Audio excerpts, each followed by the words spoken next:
in the love of liberty, in the fires of hope and prayer, with boundless faith in our destiny, we solemnly declare. Side by side we stand, islands of the blue Caribbean Sea, this our native land. We pledge our lives to thee. Here every creed and race find an equal place, and may God bless our nation. Here every creed and race find an equal place, and may God bless our nation.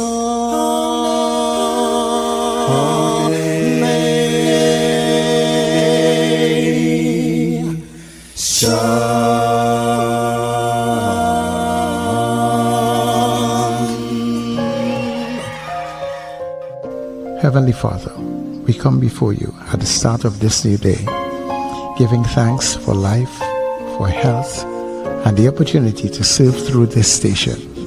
We ask for your divine presence to guide us in all we do. Bless this broadcast, that it may be a source of inspiration, joy, and unity to all who tune in. Whether near or far, may our words uplift, our music heal, and our message bring light to those who need it most. We pray for our listeners wherever they may be. Grant them strength for the day ahead, peace in their hearts, and success in all they put their hands to. Cover those traveling with your protection and those at home with your comfort and provision. Lord, may everything we do bring honor to you and be a blessing to others. Guide our steps, bless our efforts, and let this station be a vessel of positivity and hope. In your name we pray. Amen.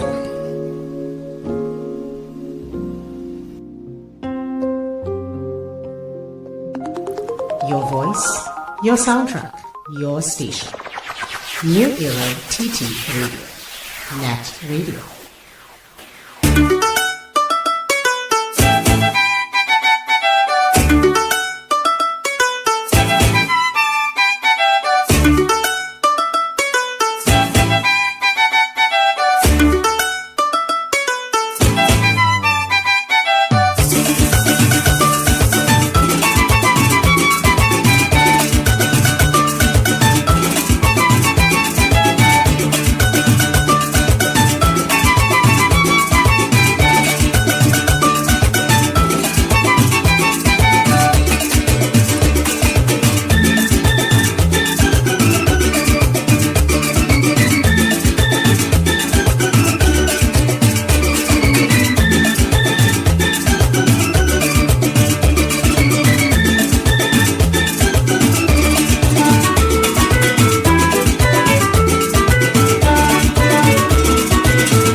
Radio Breakfast Show, bringing you the energy, music, and vibes to start your day right.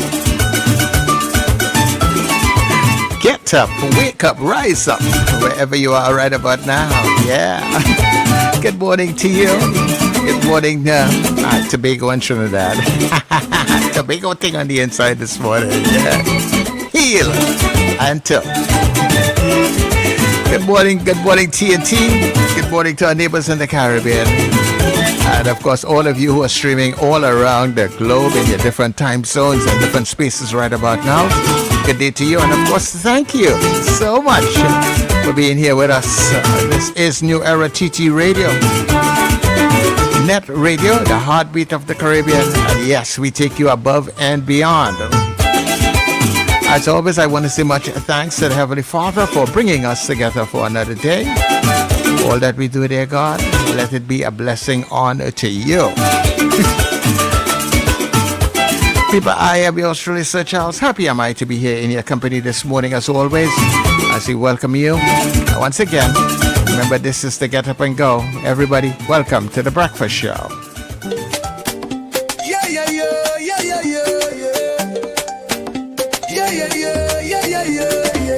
Wake up, it's a brand new dawn. The breakfast show got the vibes turned on.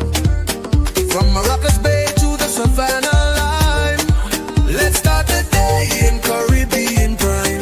Good vibes rolling through the air. The breakfast show, energy everywhere. We talk, we laugh, we make you think. Grab your doubles or your morning drink.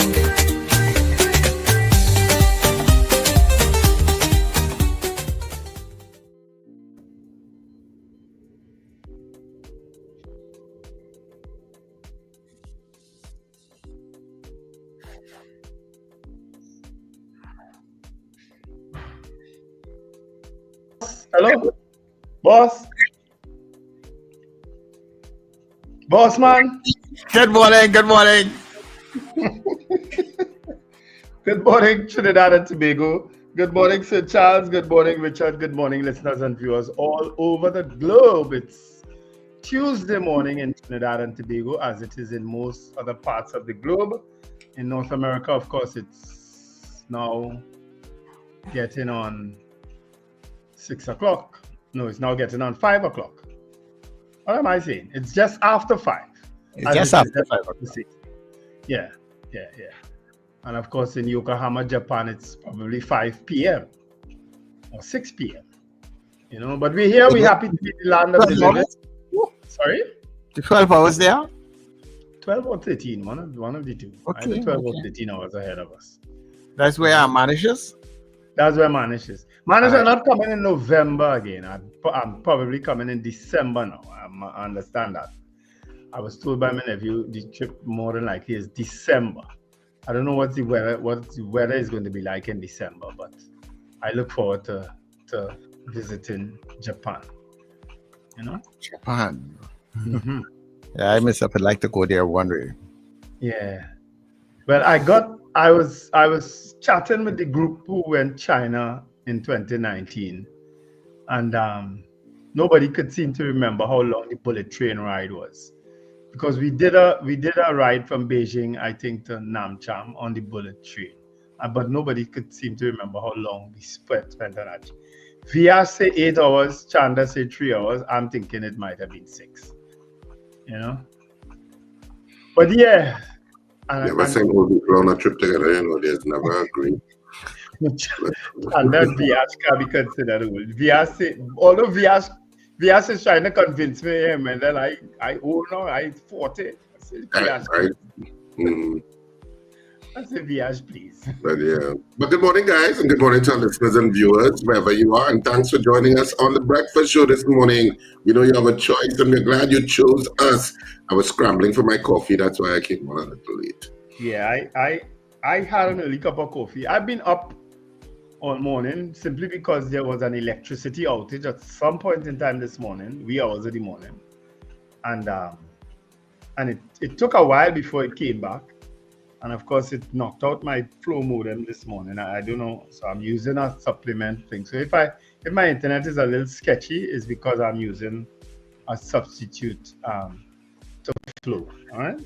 That seems fine so far. Okay. All right. Yeah, but actually, I have a cousin, as you're talking about Asia and going to Asia. I actually have a cousin in Vietnam who lives in Vietnam. He teaches at the international school there. So he's always telling me to come to Vietnam. So, but I haven't gone yet. But he's always saying, "Come, you will love Vietnam." And he said, when you're in Vietnam, you could use it as a platform to go to Thailand if you want, or to go to Japan, to go to Singapore, because they're all kind of in the area. Even though it's several hours by flight for many of them, but it's still, you're in the area. So right. Yeah. Well, I mean, from New York to Japan, as it is from New York to China, is like a 15-hour flight, eh? Yeah, it's like 15 hours in the air. And those are planes, those are huge planes. You ever travel on a double-decker plane? A plane where they have upstairs?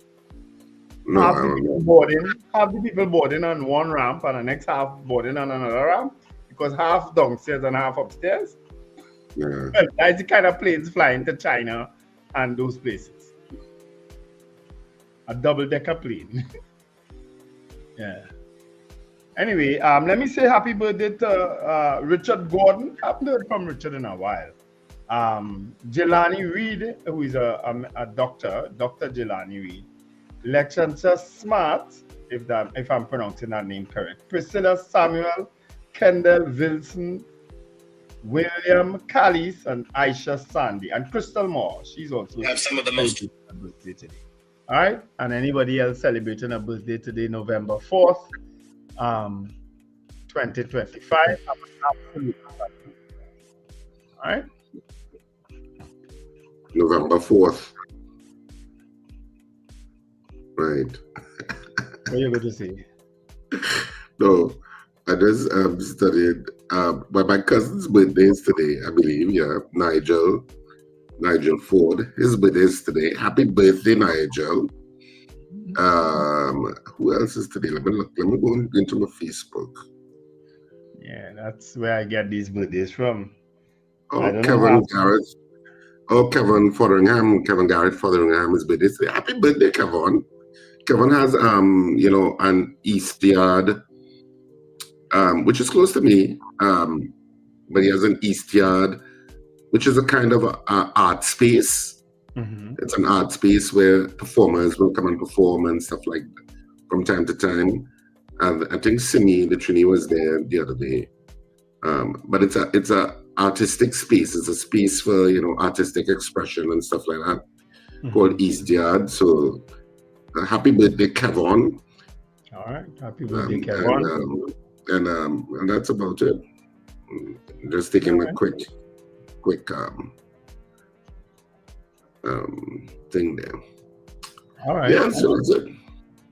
In terms of birthdays, so I mean, we could go straight into, I guess, greeting people in the stream, right? Yes. Valerie Mendoza came in at 12:01, saying good morning. Margaret Thomas also says good morning. So to Suzanne Jessup, Suzanne, Suzette, and Mrs. Gemma, of course. Eunice Dublin, good morning. Diane Payne also says good morning. Boy Bidesi from Debe. Josie Richardson. Trini, who I think is Kurt Hope out in Nashville. Ava Smith also says good morning to Richard, Wendell, and Sir Charles. Felix Cazo says good morning. Erica Charles, Melchizedek. I wonder how you come up with that name. Is it the biblical Melchizedek? Or is Melchizedek is biblical or Rastafarian? Yeah, it is biblical. Should we have a 15-minute discussion on it? We could. Okay. But we could do 14. Well, proceed. Brennan Smith from Goodwood in Tobago. Miguel Gonzalez, Marlon Motley from North Valsain. Morning, Marlon. Manuela Peters says happy birthday to her daughter Carrie Ann Peters out there in Virginia. All right, so happy birthday, Carrie Ann, coming from Manuela. Yeah, happy birthday, Carrie Ann. Robert Taylor in Fernandina Beach showing. Yeah. And Juliet Good morning, Robert. out in Arima. Good morning, Sherwin and Juliet. Carol Guevara in Chaguana, Sick Money Grip. Michael Cadet, Trini Mill Kitchen in Oshawa, Ontario. Odell Guy in Sangre Grande. Hilary Zan, and that's Nazir Ali. Gavin Frank in Powder Magazine. Lambert Bruce in El Dorado. Ingrid in Tucson, Arizona. Ingrid. Debbie Modest says happy Tuesday. Carla Hercules from cold Brooklyn. Is it cold already? Well, it was kind of getting cold. Garfield Hazel says good morning. David McCarthy, top of the day to the terrific trio. Trini, miss y'all yesterday with the time going backwards. Okay, sorry to hear that.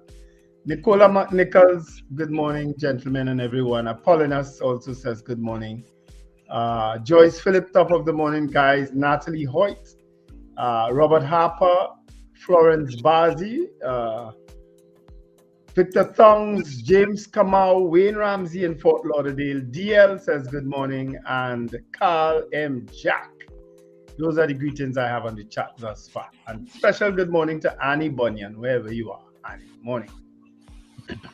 All right, so to the people on the WhatsApp chat coming in, good morning to Kent in Laventel, Terry and Peters, good day to you. Brenda in Penal, Archbishop Ashton Clark, Mr. Biddy, Powder Magazine, Horatio, good morning. Captain Ron in Orlando, Carlin and Kelly out there in Carenage, good morning to you guys. Frank Andrews in Aruca, Judith in Mount St. George, just getting in. Judith, all your action in all area today. Zena, good morning to you guys. And all the people on the Guile stream, good morning. Ms. Sampson, good morning to you also. We did good news already? No, we're about to do it. Oh, just one day. Okay. I thought I missed it. I don't know if you're being sarcastic or if you're just being an older, forgetful man. No, I was doing something else. I thought I missed it.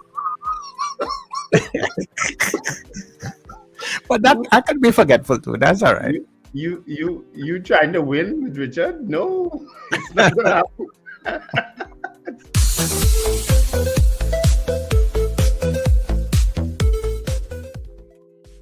Caribbean people have some of the most genetically diverse DNA on Earth? Seriously, science backs it. We're not just mixed. We're a living map. Africa, Europe, Asia, indigenous roots, sometimes all in one person. Centuries of migration, resistance, and survival left traces in our blood. From the enslaved to the indentured to the island-born, Caribbean DNA is layered. You might see Afro-Caribbean, but there's East Indian in the family. You might hear a French last name, but the roots trace back to Ghana. You might see Chinese features, but the language is Creole. It's not confusion, it's complexity. You can't box us in. We're too blended for labels, too rooted for erasure. That's why our food is bold, why our music crosses continents, why our people show up everywhere, and somehow fit in and stand out. Because in the Caribbean, diversity isn't an initiative. It's our identity.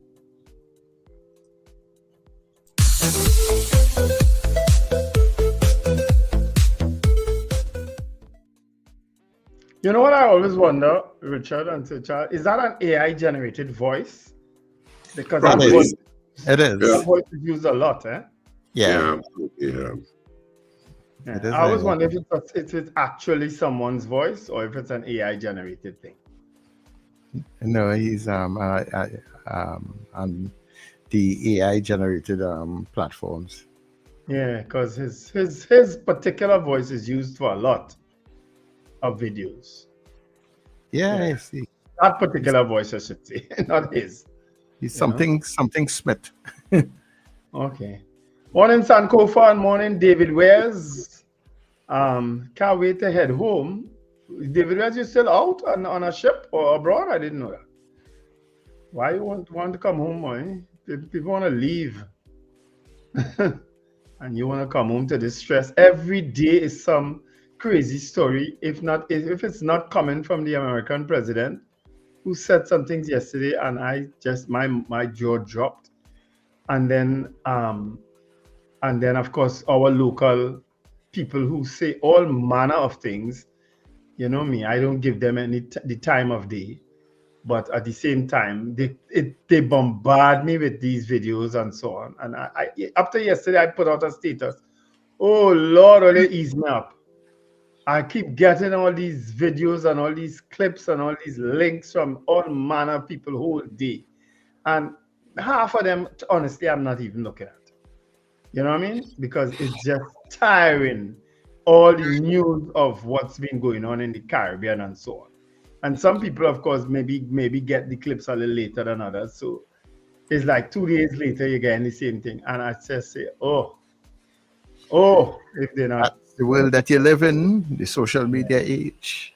Yeah. Well, I think we need to go for a break, but Wendell, you know why people will say that is because there's no place like home. Regardless of the issues, for people, there is no place like home. That's why David Wayers would have said that. It's still home. I don't doubt that. It's still home, you know. But we're taking a break and we'll be right back. Pay $1 down on higher purchase plans at Furniture Plus. Enjoy fast approval, low interest rates, and up to 36 months financing. Retirees, self-employed, and permanent employees apply today. Buy now, pay later with Furniture Plus credit plans. Conditions apply. Charmflair Auto Services Limited, your one-stop auto repair shop, located at number 1 Industrial Lane, Charmflair, right opposite the brewery on the Eastern Main Road. Yes, we do it all. Repairs to all makes and models, from your everyday sedan to SUVs, light trucks, pickups, and panel vans. We're also the sole distributors of Devante tires, certified VTS inspection station, plus a wide range of services: oil change, front end and suspension repairs, tune-ups, tire alignment, batteries, electrical work, radiator and cooling system, AC repairs, and accessories galore. We offer pickup and drop-off service too. Call us today at 662-6545 or 662-6572. Follow us on Instagram and Facebook. Charmflair Auto Services Limited, number 1 Industrial Lane, Charmflair. We do it all. Ho, ho, ho! This Christmas, small businesses, this one's just for you. Get your brand, your product, your business in front of thousands every single day on New Era TT Radio, Net Radio, and Gael Caribbean TV. And here's the gift you've been waiting for. Radio and television advertising has never been more affordable anywhere else. We are talking unbeatable real rates, prices no one else can offer you for primetime slots that put your business right where your customers are watching and listening. So call us today at 299-5156 and turn your Christmas into real results and real profits with affordable advertising, so you too can say Merry Christmas.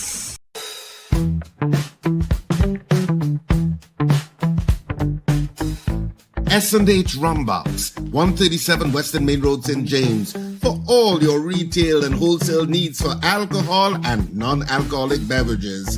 Call us at 686-0599 or visit us at 137 Western Main Road, St. James.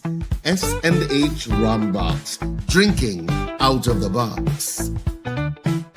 Your Dolly Foul to Watch Corn is coming to an end, beginning with the final 2 at Cipriani College on Saturday the 15th of November at 8:30 p.m. and Sunday the 16th at 6:30 p.m. to see the funniest play of the year at Cipriani College. Final 2 shows. Tickets available at K-Square Fashions, West Mall, Eastgate, Brentwood, Juvini Railway to Napuna, Electronics Ariba, and Tony's Florals Val Park, and Charmflair Auto Services. Box office at Cipriani College opens from Wednesday the 12th of November, 12 noon to 6 p.m. daily. Don't miss the #1 play of 2025.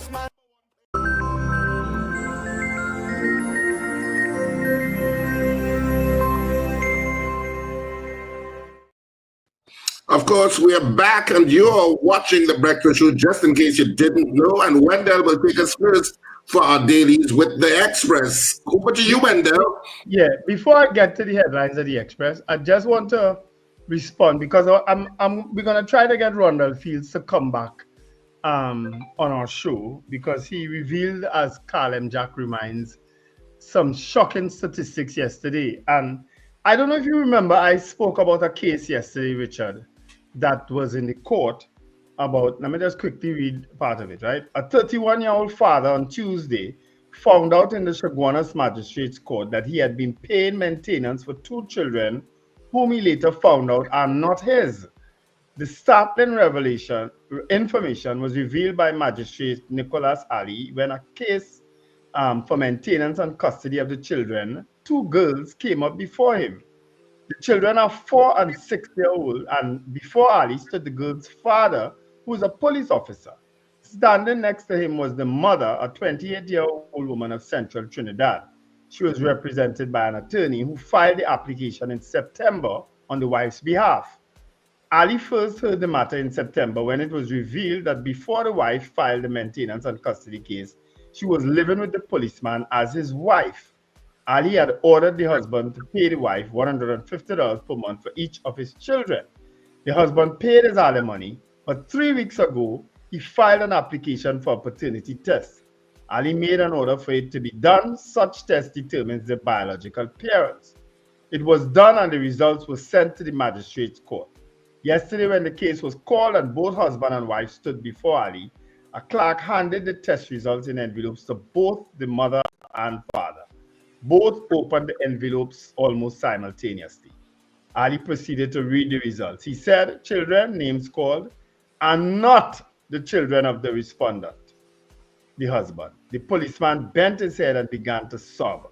Ali then asked Attorney Maharaj that in light of the test results, what were his instructions? The attorney announced that he would withdraw the application for maintenance and custody. Now, as I said, Rondell Fields went on further to reveal that this is a common thing in court now. You understand? And maybe the time has come for a paternity test to be a mandatory thing. Maybe we could speak to Rondell maybe tomorrow or Thursday and do some. You already have a guest for Thursday, Wendell. Oh, we have a guest for Tuesday. All right. Well, I'll probably try him. Maybe if not this week, next week, because that story is not going to go away anytime soon. You understand? Yes, Mrs. R. We all know Magistrate Ali. So we could follow up on that story.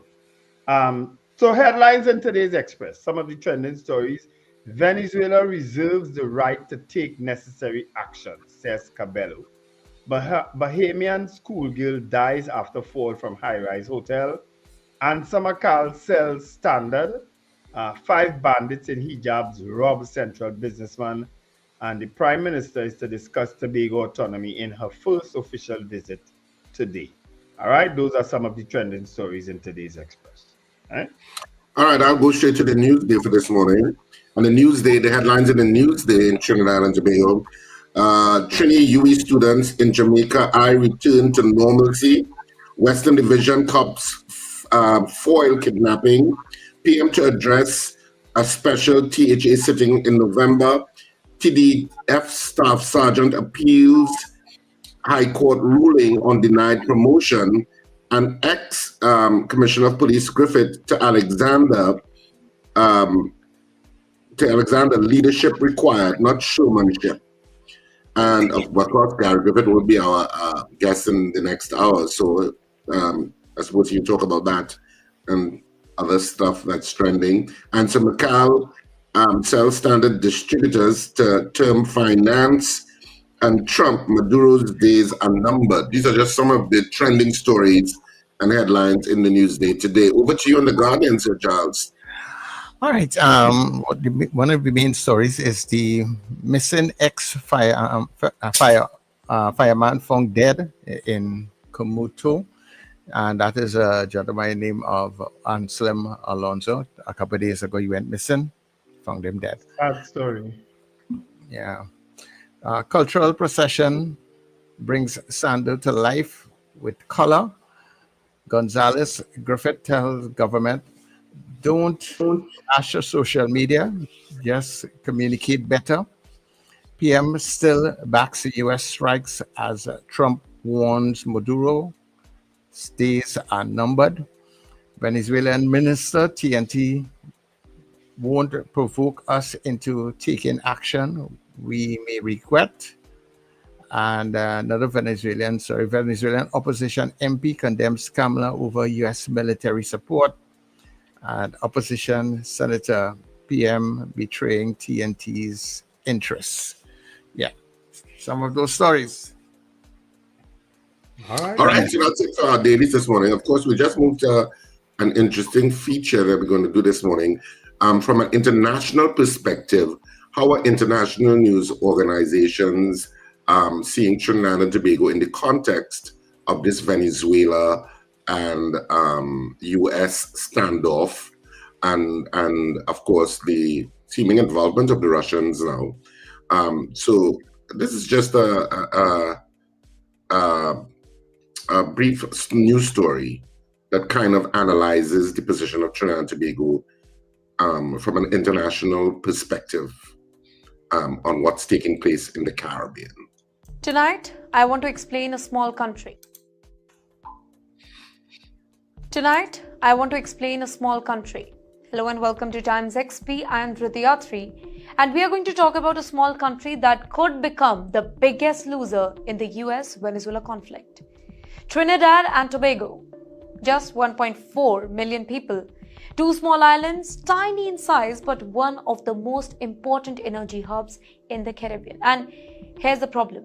If America and Venezuela go into a direct war, Trinidad and Tobago is stuck in the middle of the power struggle that it cannot survive. Let me break this down for you. Two islands, a population of just 1.4 million people, as I just said. Most Indians in India don't even realize this country has one of the biggest Indo-Caribbean population. Almost 40% of the population is of Indian origin. Yes, Trinidad was once a British colony. It gained independence in 1962. Its wealth for decades came from oil and natural gas, and today almost 40% of their entire government income is from energy. This is not a tourist island, by the way. It's an energy island. Trinidad and Tobago's economy lives on gas. Not tourism, not tech. Gas. The country's LNG sector is one of the largest suppliers in the entire Western Hemisphere. 40% of all government revenue comes from energy. Now, if that steam gets disrupted, the country collapses financially. And where is some of the gas coming from? The Dragon gas field inside Venezuela's maritime zone. Trinidad needs access to that gas for future production in 2024. The energy giant Shell and Trinidad's LGC were negotiating with Venezuela to unlock that particular field after the US eased the sanction. But now, war clouds. Trump has deployed 10,000 troops, warships, special forces to the Caribbean. Russia has now inserted military aircraft into Venezuela. The Caribbean all of a sudden looks like a Middle East. Yes, small islands surrounded by superpower weapon.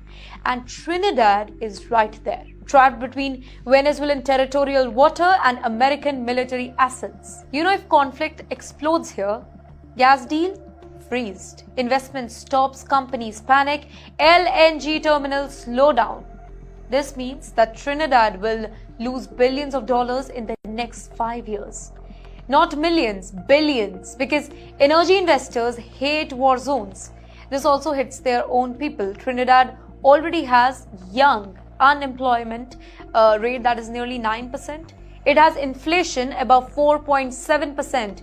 If the gas sector gets hit, that number jumps into double digits immediately. And once the jobs are gone, crime rises, immigration rises, social tensions explodes. Also, there is a second danger here. Venezuela already hosts one of the world's deepest pro-Russian network.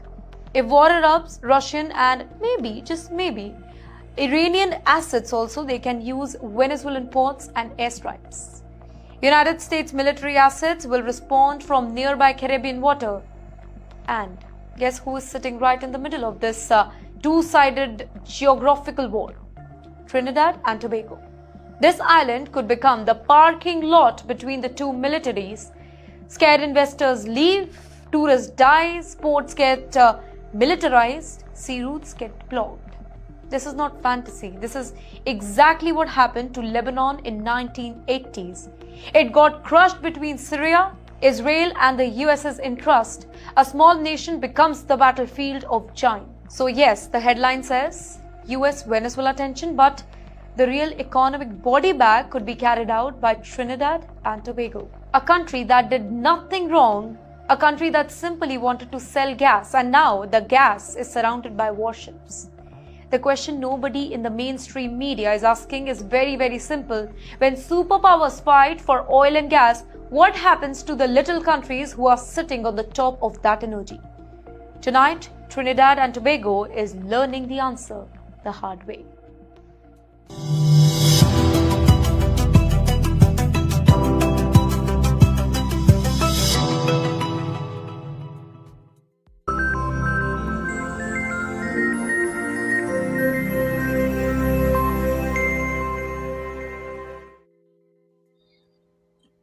Thanks for sharing that, Richard, because I got that a few times yesterday and didn't look at it. But I actually looked at it and listened to it now. You know, how many other people would say exactly what that correspondent said? Yeah, so just an international perspective. It doesn't mean it's a perspective that's going to come to pass, but it's one international perspective of the situation that's going on in the region, the geopolitical situation. So I just thought it was interesting to just give an international perspective of what's going on, because a lot of times, the perspectives in Trinidad and Tobago become, unfortunately, anchored in the politics. Even though if people, who wrote an interesting, who was it that wrote an interesting article, boy? Was it, oh God. I should quote from the article. Let me find the article first. When I say article, it's a Facebook post. But she raised some really valid points in how commentary now in Trinidad and Tobago in terms of expressing your opinion on how you see certain things are received by some people in a way that always wants to paint some color to it, whether it's red or whether it's yellow. And sometimes it's not about that. It's more about red, black, and white. And she had an interesting, some interesting ways of phrasing that argument or that perspective. I'll see if I find it. But yesterday, I don't know if you saw this story also too. Yesterday, we were quoting statistics about how since the American intervention and strikes on these drug boats, how the marijuana has gone up, cocaine has gone up. We were actually quoting statistics, and it's not readily available as it was before. And I'm saying, where are they getting this from? Where's the evidence that any of those boats actually carry drugs to say that since those boats have been struck, that marijuana and cocaine has been less available and more expensive now? And we doing that.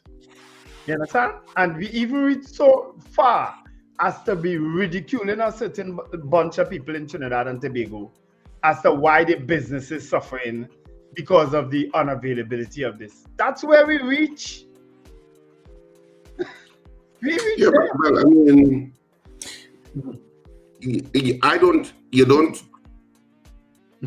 I think I saw some of that, what you're talking about, Wendell. And I just dismissed it because I don't believe, well, they like to give that moniker of 1%, which I don't really agree with. But and businessmen going through problems does not translate into that. Exactly. And you know what? A lot of people who have never invested in a business, who have never done a business, and like to comment on business and businessmen, they don't understand how hard business is. Every person who's an entrepreneur listening to this show, in whatever capacity, you understand what I'm saying. Yes. Business is hard, and it takes a lot of sacrifice, and it takes a lot of willpower and passion to work through the challenges. If you've never ventured into business in your life, you may be oblivious And it's very easy to say, oh, businessman A and businessman B and businesses C and businesses D. But try doing your own business and you will understand the problems and challenges you have in dealing with your business. Successful businesses are built by people who would have failed before. Yeah.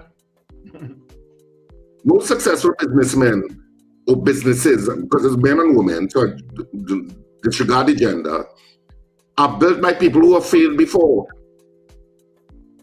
and have now succeeded through pure dint of sacrifice and passion for what they do, and sometimes love for what they do. You know, Yeah. but a lot of people don't see that part of it. They just see that, you know, that, oh, look, they're driving a Mercedes. Oh, look, you know, the nice house or whatever. They didn't know what it was before. Yep. They didn't know that you used to be taking taxi before, or, you know, or whatever your life was before that business. Yep, you're preaching. You know, I don't know if it's still there because I haven't been right wrong the Savannah follower. You know, when it's going in right wrong by Maraval there and that piece of mountain, there's a thing mark 20 years for an overnight success. I don't know if it's, but that tells you what business is like. Yeah. It's a lot of sacrifice. Yeah, one of the most renowned overnight success, but they don't realize all the years that you were struggling going down the road. No, you're right, Sir Charles. And I know there's a guy called Sanford Meisner who's one of the renowned teachers of the craft of acting. He is deceased now, but he used to teach in the Actors Studio in New York. And he said it takes 20 years to become an actor. And I remember when I first read Meisner's books and stuff concerning acting as an actor, and I was like, what, 20 years to become an actor? And I didn't understand what he meant. But he's right, in a sense. Because after being in it for so long, and you learn new things every day in the craft of acting, it's always a constant learning process. You understand what he means by that 20 years. Because it means in 20 years of lived experiences. And the more experiences you live through, it curates you to being a better actor. Because it means you have lived these experiences. You understand more of the diversity of human beings. You understand more what human beings go through. You have experienced pain and loss. Because some actors, young actors would never experience what pain or loss is, what death is. And all of that adds to the chest of human emotions and lives that you could pull from as an actor. And so later on, I started to understand, and you get more attuned to the craft after so many years.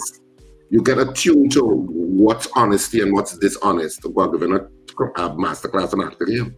So, but it relates to what Sir Charles just said on that side, that it takes a while to build whatever your portfolio is in terms of life, whatever that journey is.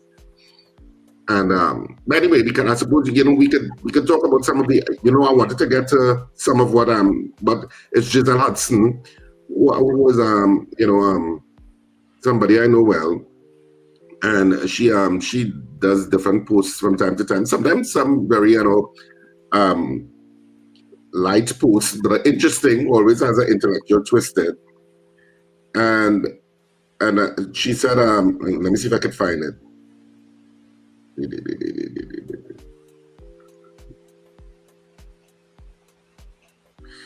When pressed for whether something could have been done from a national security standpoint, this is concerning the whole Friday Bacchanal and when the government said nothing, he then said, oh, God, Lord, let me come back to it because I just lost it. Yeah, it's all right.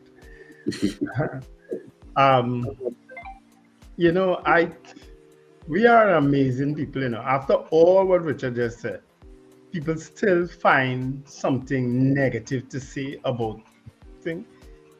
The people who are involved in illegal activities, I'm almost certain, just like the criminal element, they are in the minority. Why do we dwell on them? I don't know. Why? Why? You celebrate people's successes now. That's why I've been telling you all on this radio. I mean, I am a businessman. I've done all manner of businesses over the years. I've struggled, I've made the sacrifice. And that's why I admire those guys and them who, as much as people say they're not supposed to be in the road hustling, they're not, I buy from them because I understand their struggle. You understand? And all you can't see nothing positive in that boy. All you still at a point that the idiot who doing something wrong.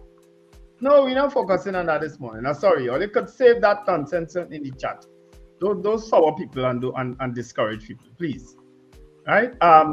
So let's take some calls now, Sir Charles. We could open up the lines while Richard. No, but I mean, I think the time has passed for me to read that because we need to open up the lines. But I wanted to mention too the closure of standards, which I thought a little shocking because when I was a little confused when that news came out yesterday because it said that standards was sold to Terms Finance, which I assume is related in some way to the directorship of standards, because that's how a lot of businesses operate in terms of those conglomerates. Yeah. But I mean, I don't know for sure. But anyway, it was sold to Term Finance. So I just thought it was a passing of the baton, so to speak, not knowing that they closed their retail stores. And then they said that it will now be known as Standard Credit. And then it became unclear to me, what did they mean? Is it just going to be a credit agency like Island Finance? Is that what you're talking about? A loan kind of agency? Excellent Stores do the same thing? Excellent Stores still has brick and mortar places, and they still have a brick and mortar in Brentwood Mall. I still think they still have a brick and mortar, I think in C3 or one of those places. So they still have brick and mortar presence. A brick and mortar presence, but when they say they're closing the outlets, I'm like, are they moving totally online, or is it that standards as we know it is closed completely, not even an online presence? I'm not clear. And then I'm wondering, but wait, if I bought a fridge from Standard last month and I have a 2-year warranty or 3-year warranty, who's honoring that? Yeah, you know, I don't think they're closing up all the brick and mortar stuff. I don't get that impression, you know. Yes, they said closing all the retail stores. Okay, I didn't pick up that part.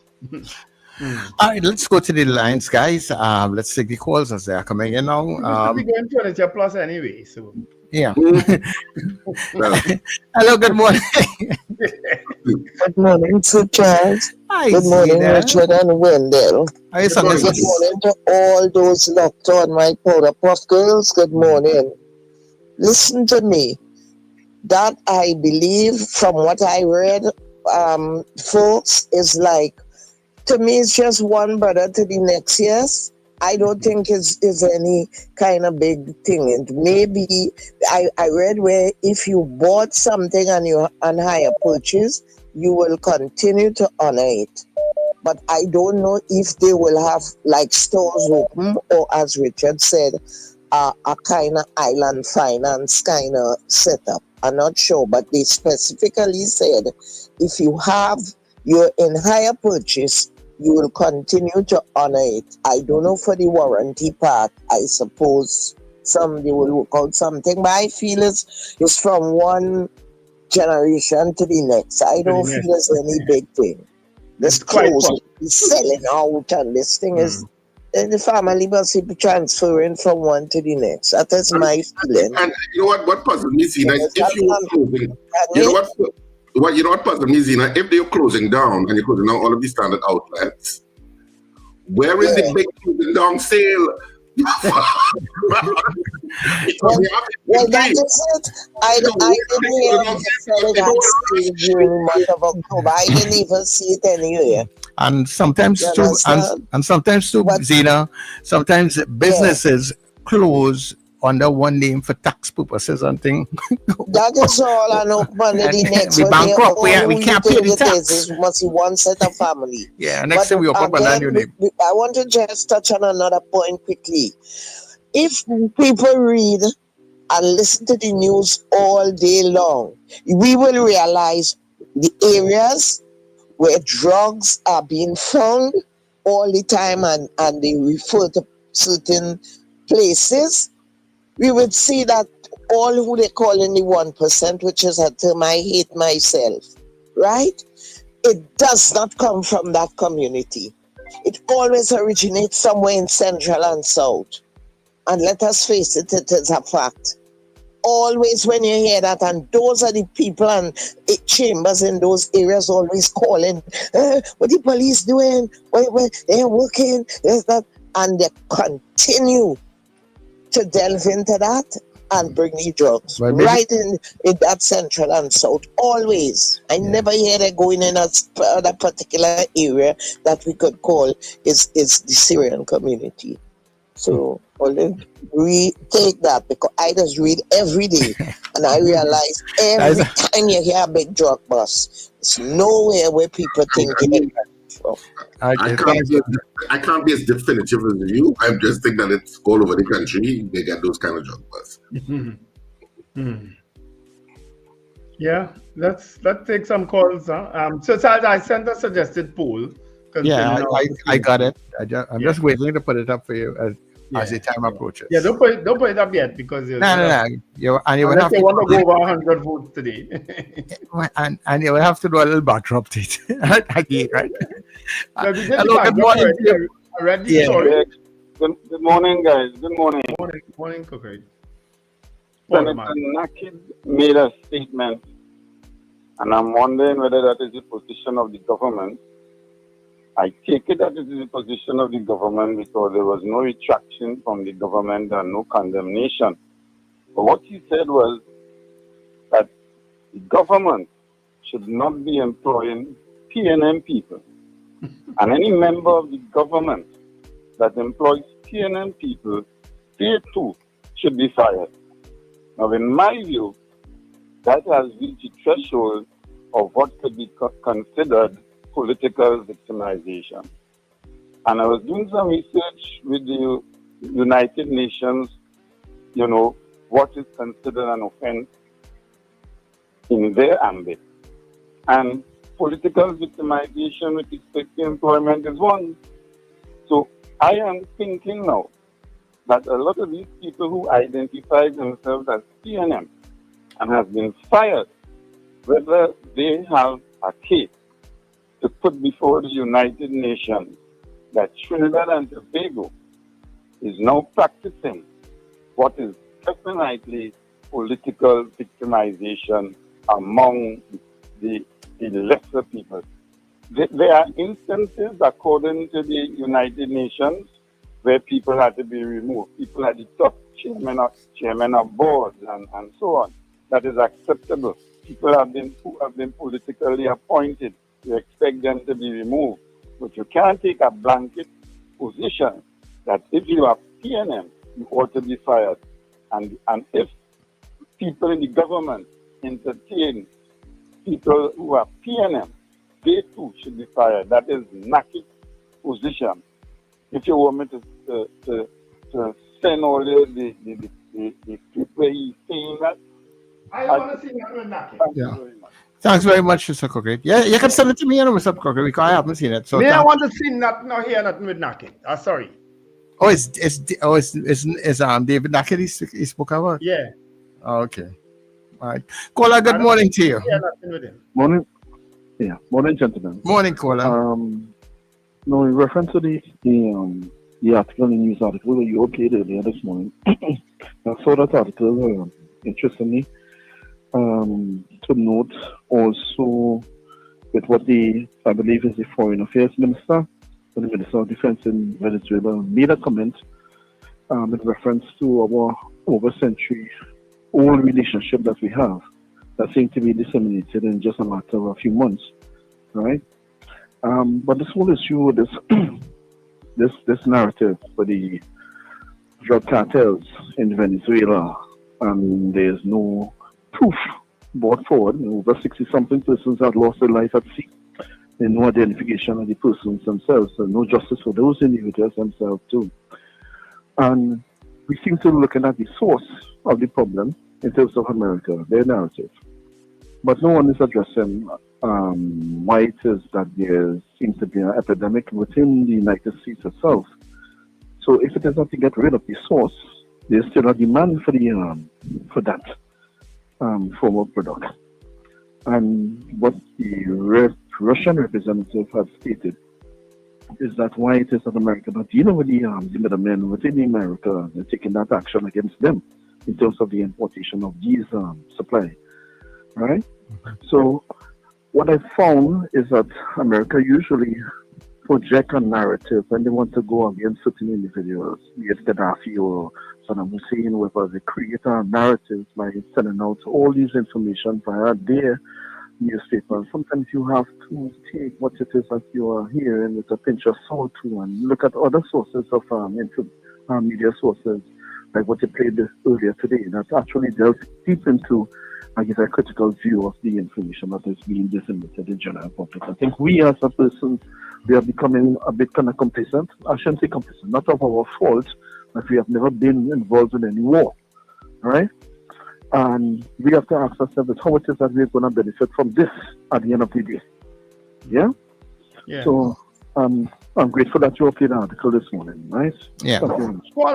Caller, before you go, yes. I'm trying to pick up the voice. Were you somebody who used to call us on the other show? Yes. You used to annoy the other host. Balance you. Yes. Yeah. I follow you all because you all do a balance you. Yes. Yes. Right? You always gave very sober, articulate views. Thanks for joining us on this show. I haven't heard you on this show yet, but I may have missed you. But thanks for joining us on this show. Caller, good morning. Good morning, gentlemen. Norfolk, Virginia, front and center. Still fuming from yesterday. First spoke to Sir Charles. As I got more details about what happened on Friday. And you know what? What is Mr. The attorney? What is his name? Mr. What Sturge. portfolio he holds there in Trinidad again? Mr. Sturge you're talking about, right? The one who said it's a training exercise. Yeah. Sturge. Yeah, Mr. Sturge. What's his? Yeah. He's minister, whatever. Yeah. You know what? You know what? Geez, you wheeze, man. We're in real trouble. And then the option we have over in the opposition, we ain't doing any better. We in a real deep doo-doo right now. And I tell Sir Charles yesterday, if you remember the first Iron Man movie, when they first encountered Iron Man, the US Air Force, and he was hanging under the plane, what did they go to the public and say? Yeah, it was a military exercise. I mean, you think Trinidadians really that stupid people? And you know what, man? Sturge, you better stick to what No. Be careful. Be careful. Don't threaten the minister. All right. I don't know. Or while waiting on the tarmac on an international dignitary coming in, whining like you ain't even Christian. Hey! I don't go down that road now. Right? Stay with the But issue. he not speaking on truth, Sir Charles. Yeah. That what he's saying actually happened. Yes, you didn't see it? No, I didn't. When they was waiting on the Indian Prime Minister to arrive, you didn't see that? No, I didn't.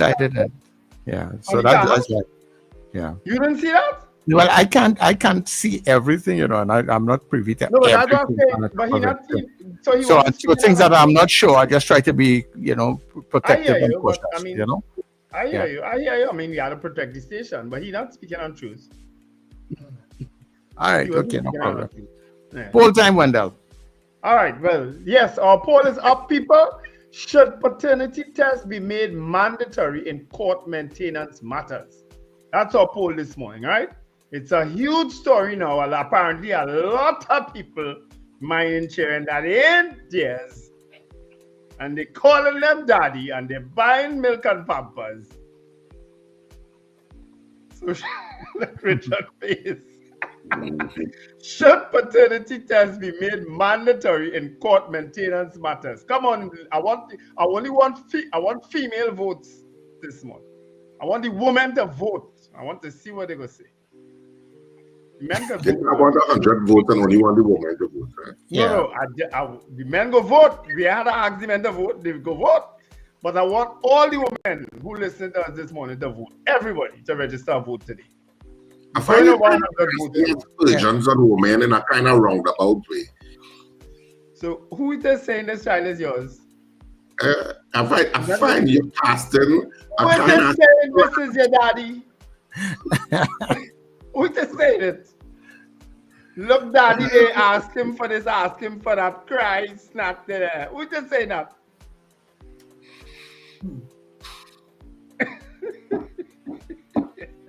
Ay, ay, ay. Look, Bacchanal this morning. Bacchanal on Tuesday. Should paternity tests be made mandatory in court maintenance matters? Now, in all matters. Once you go to court, once you carry the man to court, you have to prove that that is his child. In other words, that is really what it is, right? Once you say you have to pay for this child, you have to prove is that he's the father of the child. That's what we really asking. Right. Okay. So we are going to for the news. So vote on the poll, and we will be back. We good.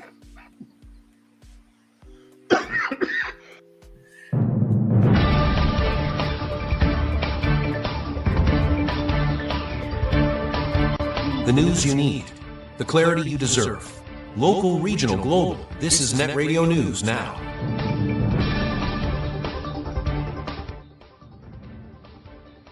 This is News Now on New Era TT Radio in Gael, Caribbean.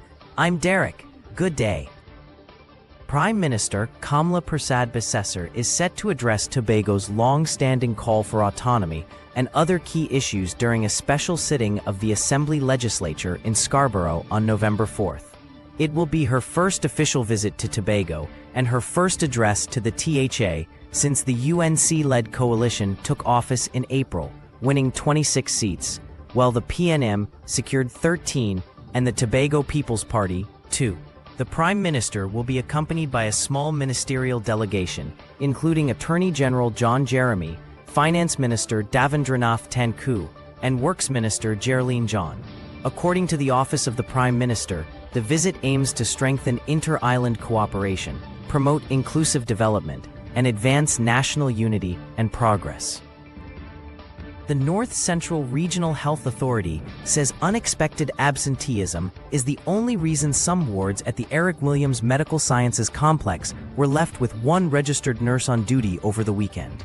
This follows claims by the TT Registered Nurses Association that the shortage was chronic and worsened by a hiring freeze and cuts to the extra duty pool.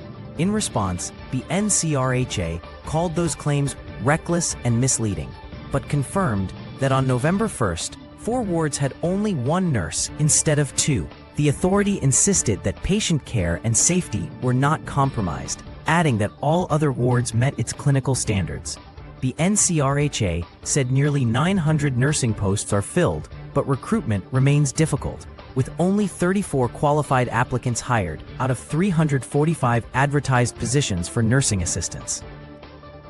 The National Carnival Commission will officially launch Carnival 2026 this Friday on the Brian Lara Promenade between Chacon and Abercrombie Streets from 9 a.m. to 6 p.m. The event will showcase traditional carnival characters, exhibitions, workshops, kid zones, and performances by Republic Bank Exodus, the 2025 Panorama Champions, along with top calypso and soca artistes. Minister of Culture and Community Development Michelle Benjamin and NCC Chairman Peter Canhai are expected to address the audience. A soft launch was held in August at Napa, where Minister Benjamin announced a collaboration with the Inter-American Development Bank to study Carnival's impact on Trinidad and Tobago's economy and its potential to generate revenue. In regional news, authorities in the Bahamas have confirmed the death of a 16-year-old student who died in Panama after reportedly falling from the 27th floor of a hotel while attending an international robotics competition. St. Augustine's College in Nassau said the student was part of its delegation to the first Global Robotics Challenge in Panama City. The school said the group was accompanied by a parent, chaperone, principal, and teachers, and that the loss has deeply affected the entire school community. Panamanian media reported that the teen fell from the 27th to the 12th floor of the hotel's social area last Friday.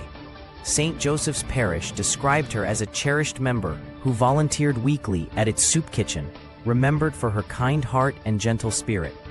Authorities say investigations are ongoing. Venezuelan Minister of Justice, Diosdado Cabello, has warned Prime Minister Kamla Persad-Bissessar to stop what he calls meddling in Venezuelan affairs, saying his country reserves the right to take necessary action amid plans for migrant deportations and growing U.S. military tension in the region. Cabello accused Trinidad and Tobago of attacking and threatening Venezuela while pretending to maintain good relations, and said Caracas has treated Tobagonians and Trinidadians living and trading there with respect. He also claimed that the recent visit of the U.S. warship USS Gravely to Port of Spain was a provocation, and repeated unverified claims that it formed part of a false flag operation. The comments come a week after Venezuela declared Prasad Besesser persona non grata, following her government's move to tighten deportation policies for undocumented Venezuelans in Trinidad and Tobago. U.S. President Donald Trump says Venezuelan President Nicolas Maduro's days are numbered, but denies that a U.S. war with Venezuela is imminent. Speaking on CBS's 60 Minutes last night, Trump said he doubts the U.S. will go to war, even amid a major military buildup in the Caribbean Sea and at least 15 lethal strikes carried out on what Washington claims were drug-carrying vessels, leaving more than 60 people dead. Trump again accused Venezuela of sending prisoners and psychiatric patients to the United States, calling it an unacceptable act. When asked if the operation was aimed at stopping narcotics or ousting Maduro, he said it was about many things, but would not confirm whether land strikes were being considered. And that is news at this time. That was news now. Stay informed with New Era TT Radio, Net Radio.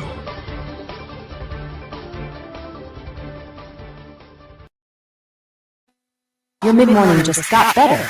Join Sir Charles for the mid-morning mix and mingle, where good music, real talk, health, and family matters come together, and your voice is heard. At work, on the go, or just taking a break, this is the perfect mix to keep you engaged, informed, and entertained.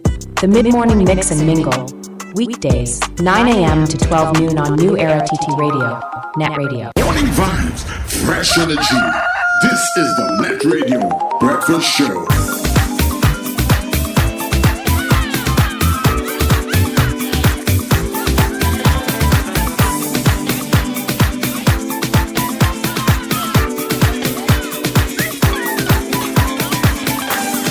Christmas I was lonely, so lonely, and I didn't have no money, but now I am so happy, cause I found my pretty lady.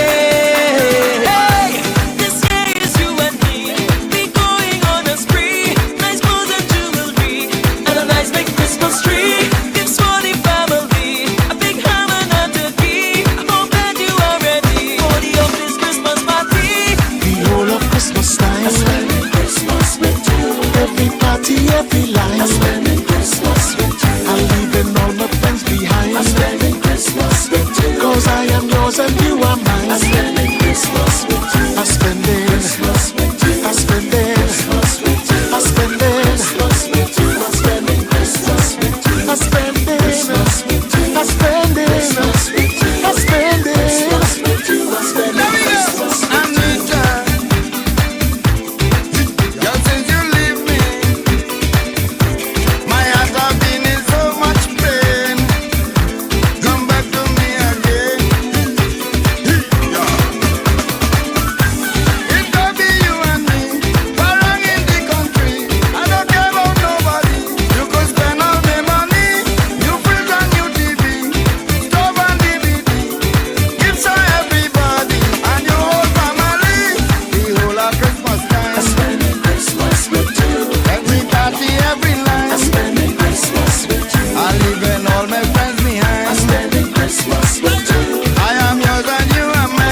You're locked into Net Radio Breakfast Show.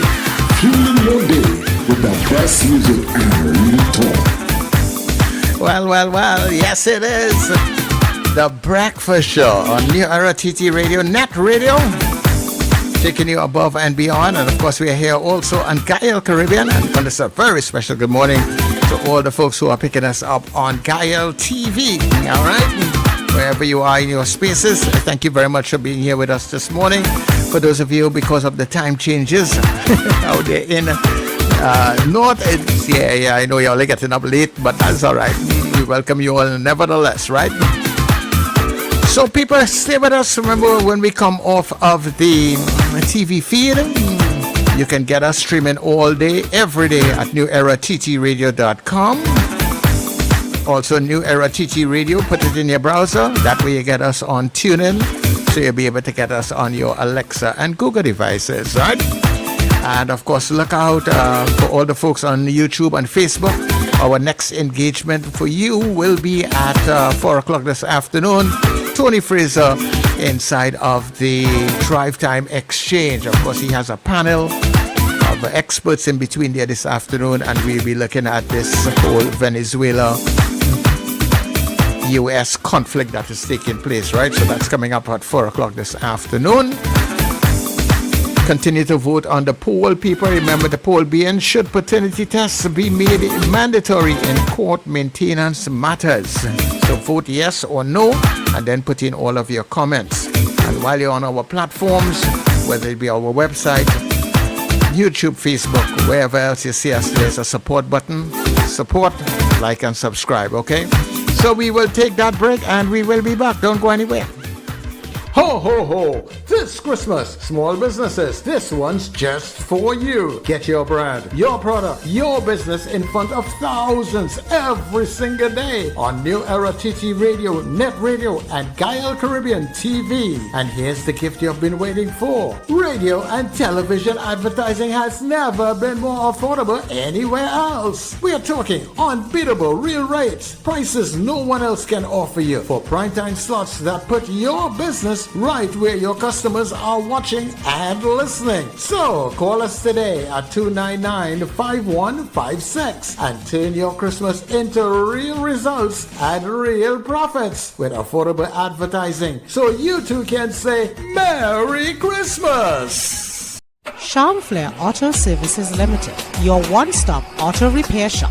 Located at number 1 Industrial Lane, Charm Flair, right opposite the brewery on the Eastern Main Road. Yes, we do it all. Repairs to all makes and models, from your everyday sedan to SUVs, light trucks, pickups, and panel vans. We're also the sole distributors of Davanti tires, certified VTS inspection station, plus a wide range of services: oil change, front end and suspension repairs, tune-ups, tire alignment, batteries, electrical work, radiator and cooling system, AC repairs, and accessories galore. We offer pickup and drop-off service too. Call us today at 662-6545 or 662-6572. Follow us on Instagram and Facebook. Charm Flair Auto Services Limited, number 1 Industrial Lane, Charm Flair. We do it all. Pay $1 down on higher purchase plans at Furniture Plus. Enjoy fast approval, low interest rates, and up to 36 months financing. Retirees, self-employed, and permanent employees apply today. Buy now, pay later with Furniture Plus credit plans. Conditions apply.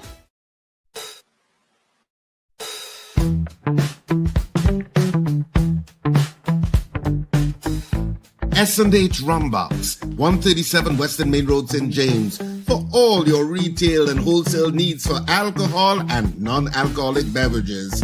Call us at 686-0599 or visit us at 137 Western Main Road, St. James. S&H Rumbox, drinking out of the box.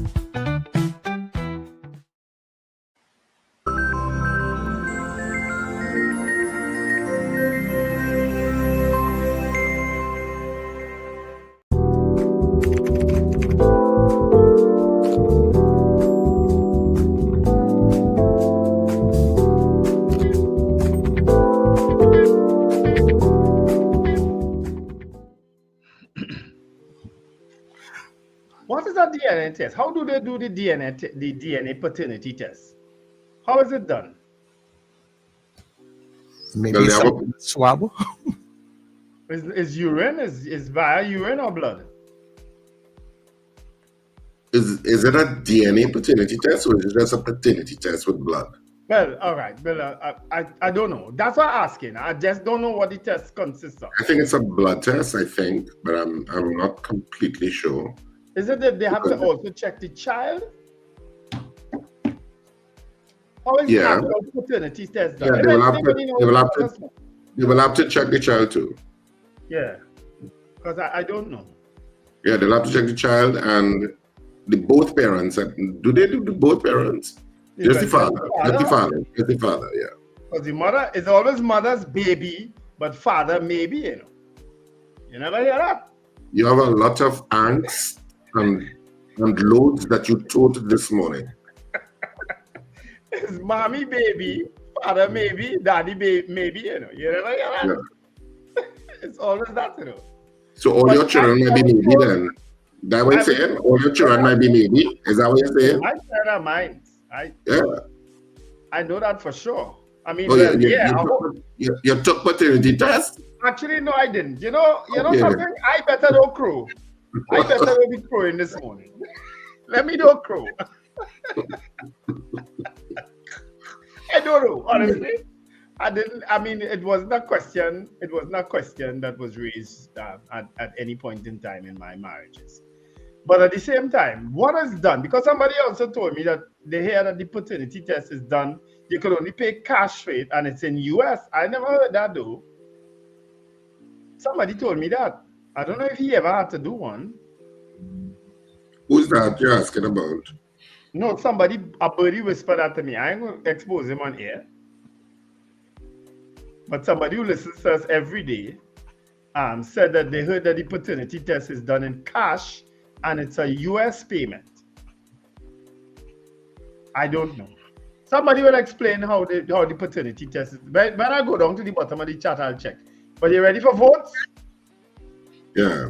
All right. So are you, where did poll go on to, Charles? While I reading this, man, people could vote again. I don't know. I get a sense we will break records today. All right. Miguel, should paternity tests be made mandatory in court maintenance matters? Of course, that's all. And of course, you all will be watching Judge Judy and all these other legal shows from abroad. And this is a common thing. It's very common. Right? Miguel Gonzalez says yes. Anthony Miguel, yes. Marlon Motley, yes. Hilary Zan, Nazir Ali. So the first 4 votes is men. Joyce Phillip, yes. Michael Oliver, yes. Valerie Mendoza, yes. Colted Finch, yes. Josie Richardson, yes. Brennan Smith, yes. Susan Jessup, yes. Gregory Boyer, yes. Kazim Mohammed, yes. DL, yes. Ava Smith, yes. Lloyd Cave, yes. Diane Payne, yes. AJ Love, yes. Beauty Culture, yes. Fran Romani, yes. Some new names coming up. Scorpion Pepper, you didn't vote. Richard Jimenez, in Jamaica, they call that jacket. What is that? All right, you didn't vote. Stephen Harper, yes. Boy Harper. Boy BDC, yes. Lester Cragwell, yes. Robert Harper, yes. You're very right about that story. Margaret Thomas, yes. Florence Bazi, yes, yes, yes. The many diabolical women. Manuela Peters, yes. Nasa Mohammed, as long as I have the woman, I will man the child. But you vote, Nasa. He said, in other words, he's saying paternity doesn't matter. Yeah, but we still want to ask if it should be mandatory.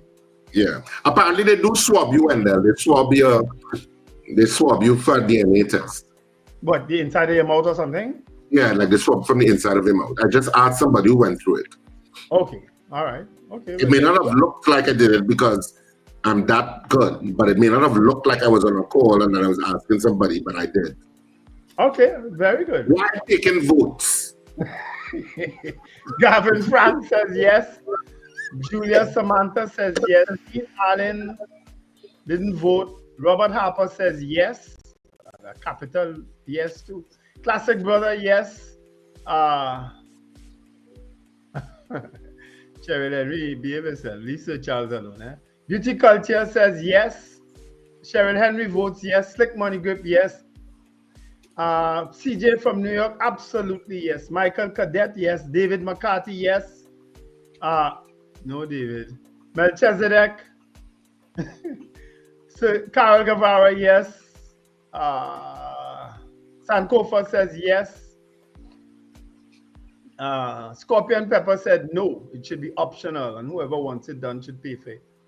But we asking in specific court maintenance cases, Miss Scorpion Pepper. Ron DeSantis Jr. says yes.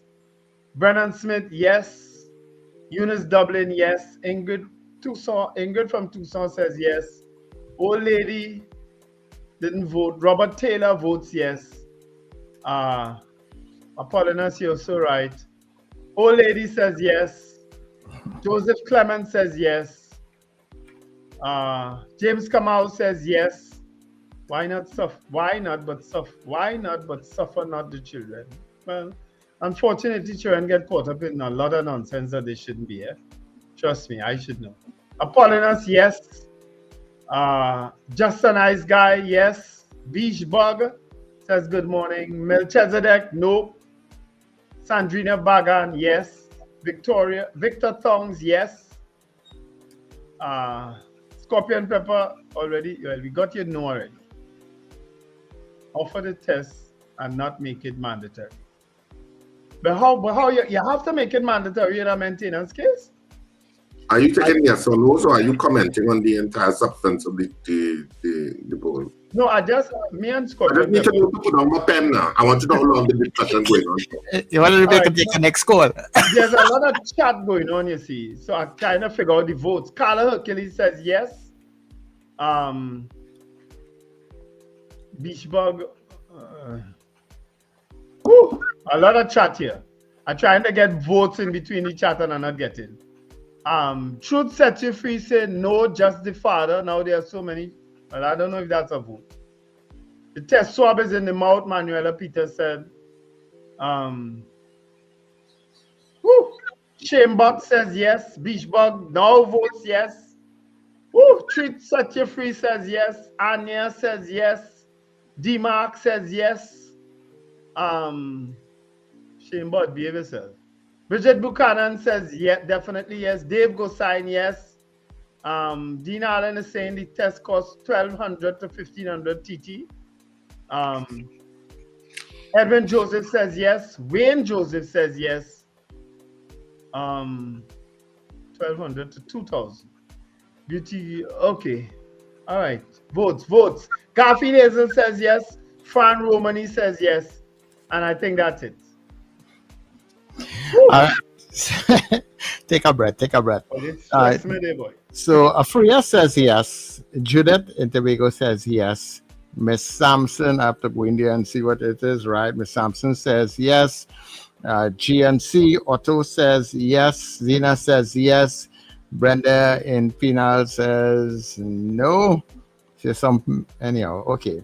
Junior says yes. Kenwin says yes. Linda, did you vote? Linda says no. And Ron DeSantis, okay, no, that is something else. Mr. Billy. He already voted anyway. Yeah. And no vote there from Mr. Billy. Captain Ron says yes. Terry Ann Peters says no. Black Pearl says yes.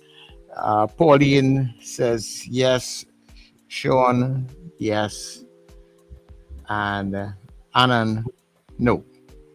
And I have one more. Jennifer saying yes. That's it. And Ocilia, whoever Ocilia, just jump in with a yes.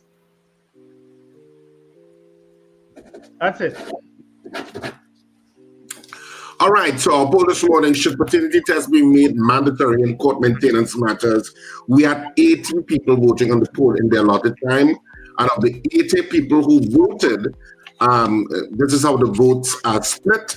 73 of you said yes, you think it should be made mandatory. in court maintenance matters, and 7 of you said no, it should not be mandatory, it should be optional, I guess. So 73 said yes, and 7 of you said no. Of course, the vast majority of people voted yes, that paternity test should be made mandatory in court maintenance matters. So you know, and that's the end of the poll for this morning. The polls are done. All right, and the WhatsApp number is where's the WhatsApp number, Sir Charles? A lot of people apparently still trying to figure out what's right. 2811315. That's our WhatsApp number, or 299-515. No, just the 281 for WhatsApp. Just the 281 for WhatsApp. Okay. Yeah. 2811315. That's our WhatsApp number, right? So yeah, I guess we have a guest now though. I haven't seen him as yet. Oh, he's not there, is it? Okay. Yes, and the link? Yeah. And he read it, he got it right away. Okay, good. So we could discuss around this topic because it's a swab test, you said, right? Yeah. And it costs somewhere between 1,200 to 2,000 TT according to Dean Allen. So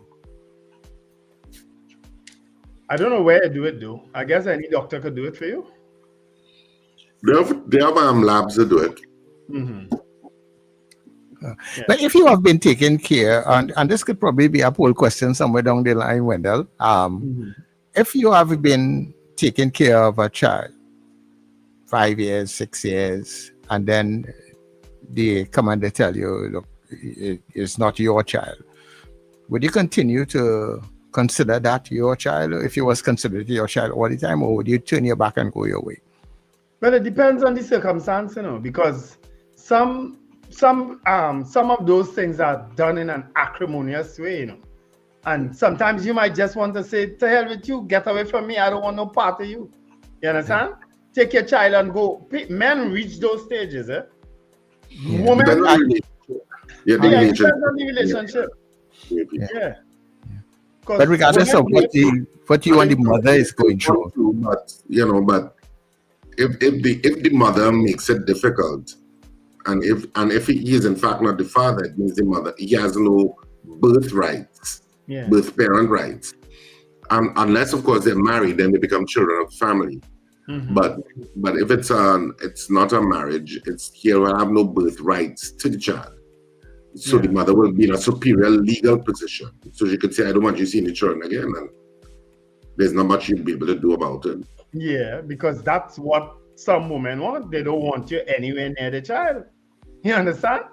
Yeah. And so what should a man do in our case? He can't force the money on them. He can't force the issue of continuing to take care.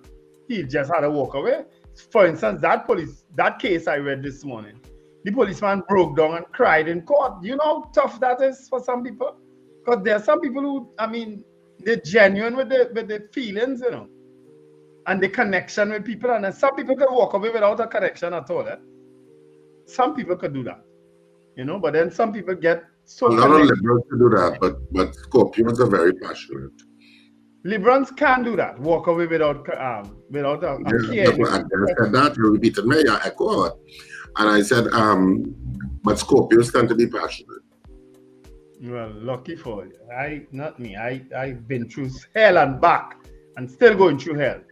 So Scorpios could give you hell too, You know, yeah, okay. I don't know any. I don't know. My son and my grandson, they both born this month, a week apart. No, one November 14, one November 21st. And they are emotionless people. They say you would not know what they are going through or what they're thinking. Yeah, because any emotion. Till waters run deep. Trust me, they're feeling whatever they're feeling. They're just not showing it to you because you're fast. But no, I'm always asking my son or even my grandson. I'm always asking. I know, but it doesn't mean people who are not overtly showing emotion does not mean they're not feeling emotion. True, I in fact, sometimes you feel it deeper than you think. Yeah. That's true. Well, let's take a couple calls while we wait on the guests. When should the guest call a message? Well, he did say. You ran out just to talk to Gary Griffith, boy, Sir Charles. No. Not like that. Oh, you're not anxious. You're saying you're not anxious? Or you're anxious? Let's take a call from the caller. Yeah, that's what I'm asking there. I choose that as. Miss Thompson, good morning. So Gary is not there because he sent me out some question marks a little while ago. No, you're not seeing him. He's not backstage. He needs to enter studio, but he's done this before. He needs to enter studio. Tell him enter studio. Yeah. Yes, Miss Sampson, go ahead. Good morning, gentlemen. How do you know who is PNM? Do they have PNM stamp on their forehead, or they just think that everybody African is PNM when they're ready to send them home? And why they only speaking about African and Indian in Trinidad and Tobago? What happened to the Spanish was that's here long before the African and Indian? And I'm not talking Venezuelan. What happened to my set and the first people? They don't vote. Everybody think it's only African and Indian living here, but there was Spanish here long before that.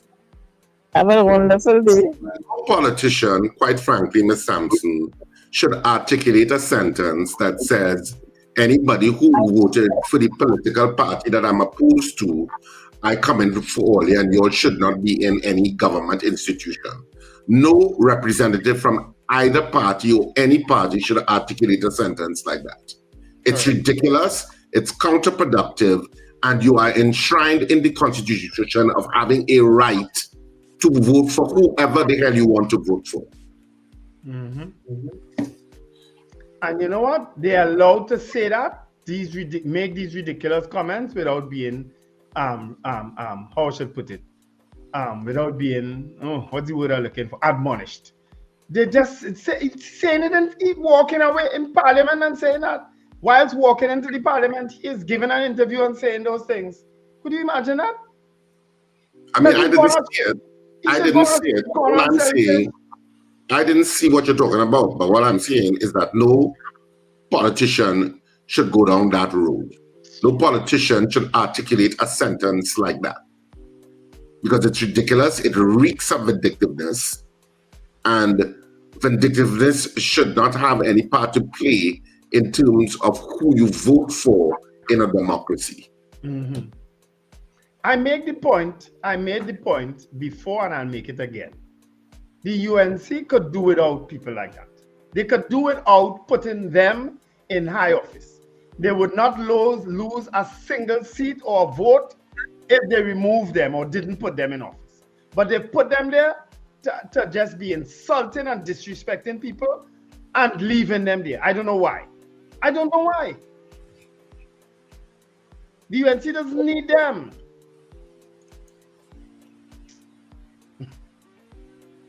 But so be it. So be it.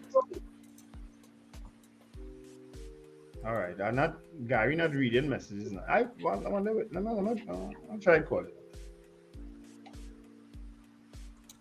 I was taking off my mic for a few seconds. All right. Caller, good morning to you.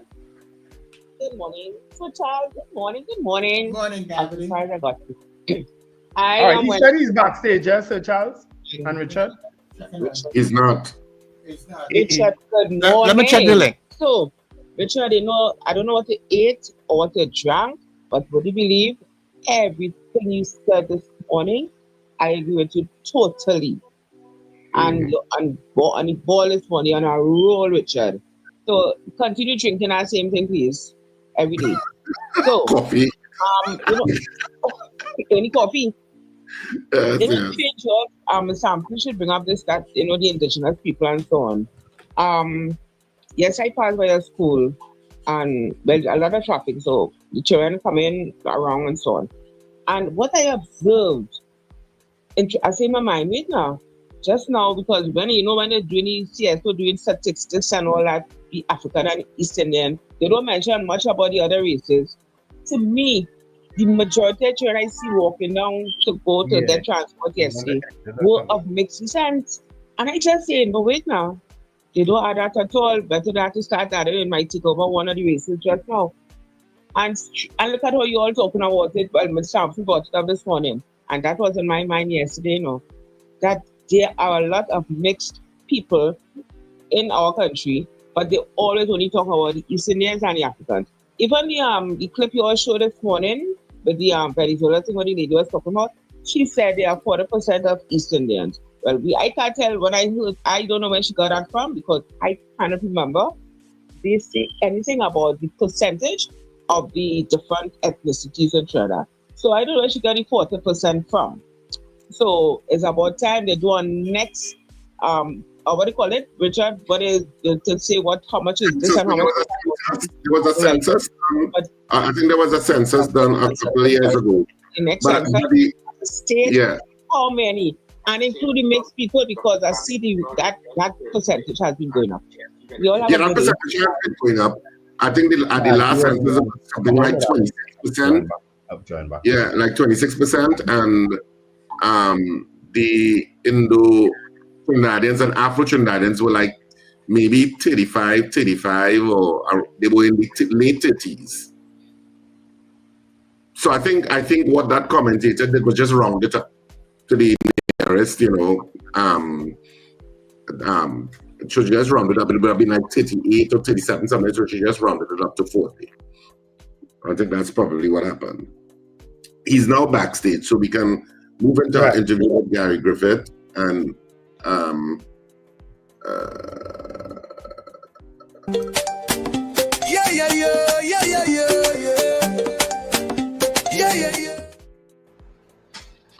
So here we are.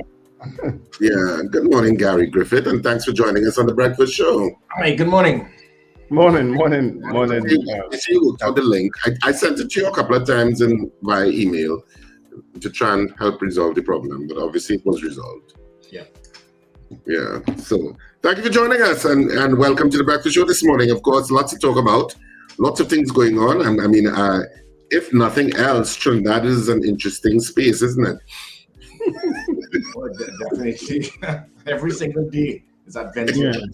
It's not boring. You can say that. Oh, to be a boring little island.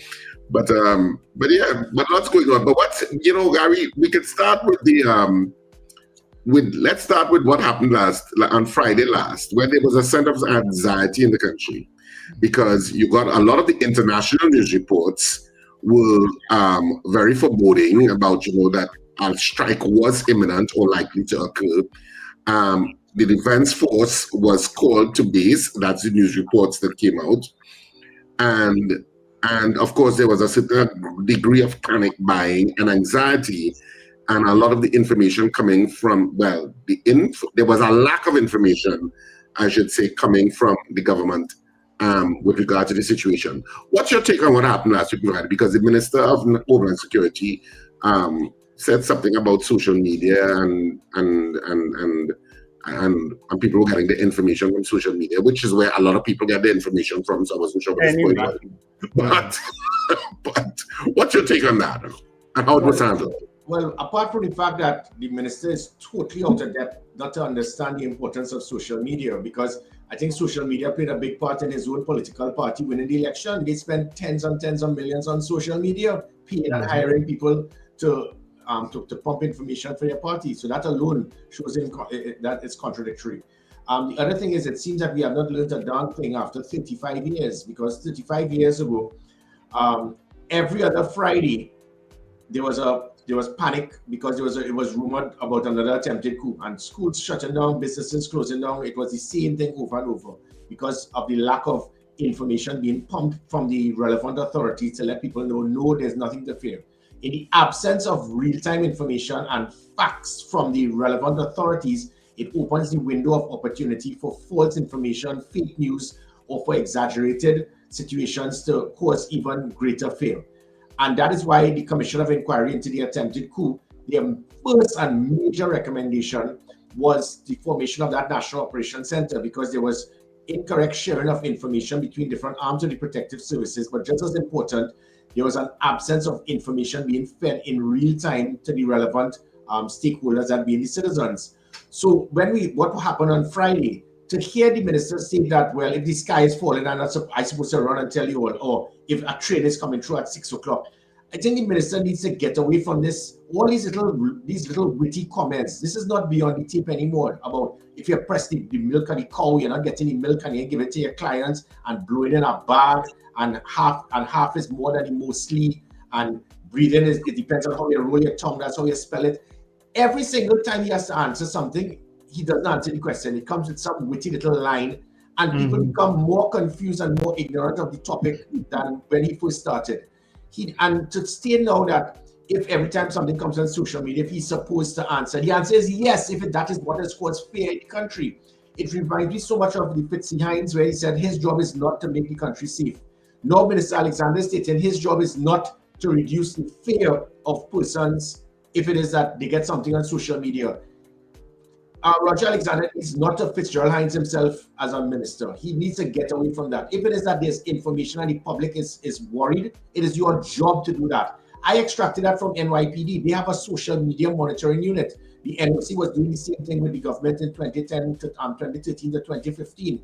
And this was not fake news. All members of the defense force were told to report to camp immediately. Simultaneously, all police officers were told to come off leave. Simultaneously, Miami Herald stated that USA was going to invade Venezuela. With all of that happening, that is why schools shut down. That is why gas stations were lined up. That is why people were panic buying in supermarkets. That's why businesses were closing. So Roger Alexander's concept is all anecdotish by doing that. Well, they had no right to do that because we didn't give you all factual information. You know, you said something at the beginning there, Gary, and I just wanted to contextualize it in a particular way. You used the phrase out of depth.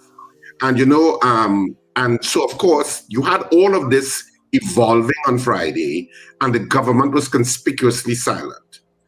And you used the words out of depth. And I wondered myself, why is it that the government didn't respond? Why is it that because you live here, you live in a small space, you know that people are panicking, you know, because you would have been receiving calls from citizens who are close to you about what is going on. Is it that the government is out of depth in handling the situation? Because, you know, they say Occam's razor, you have competing, you know, they are confident in how to deal it and they're not confident how to deal with it. And you go with the simple explanation.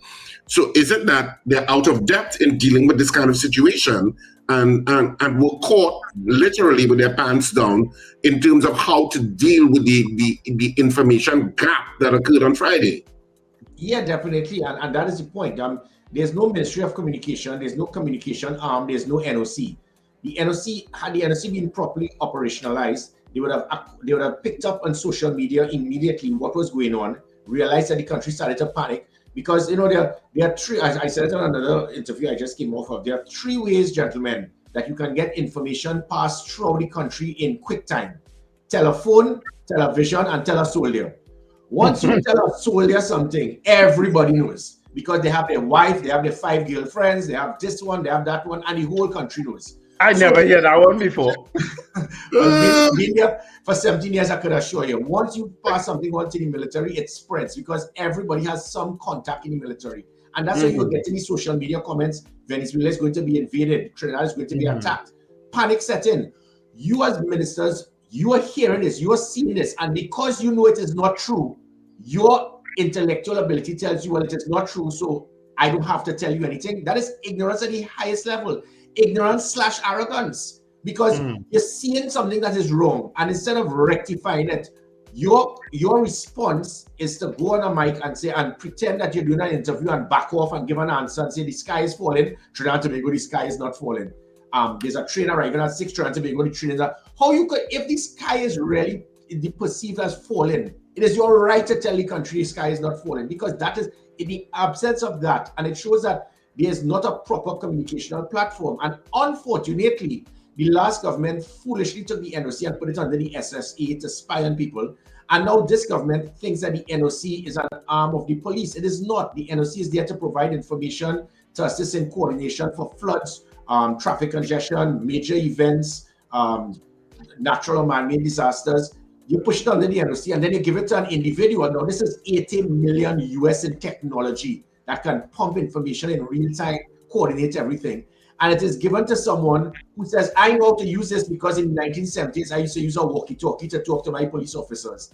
That is the type of what we are. So that's why the NOC for 6 months, they have not heard a word from the NOC because they do not know how to use it. That is what should have been used, if not a communication arm of the Ministry of Homeland Security, the Ministry of Defense, the Office of the Prime Minister. Gentlemen, for the Prime Minister not to have been aware that the Defense Force was called in, that alone shows the ball was dropped.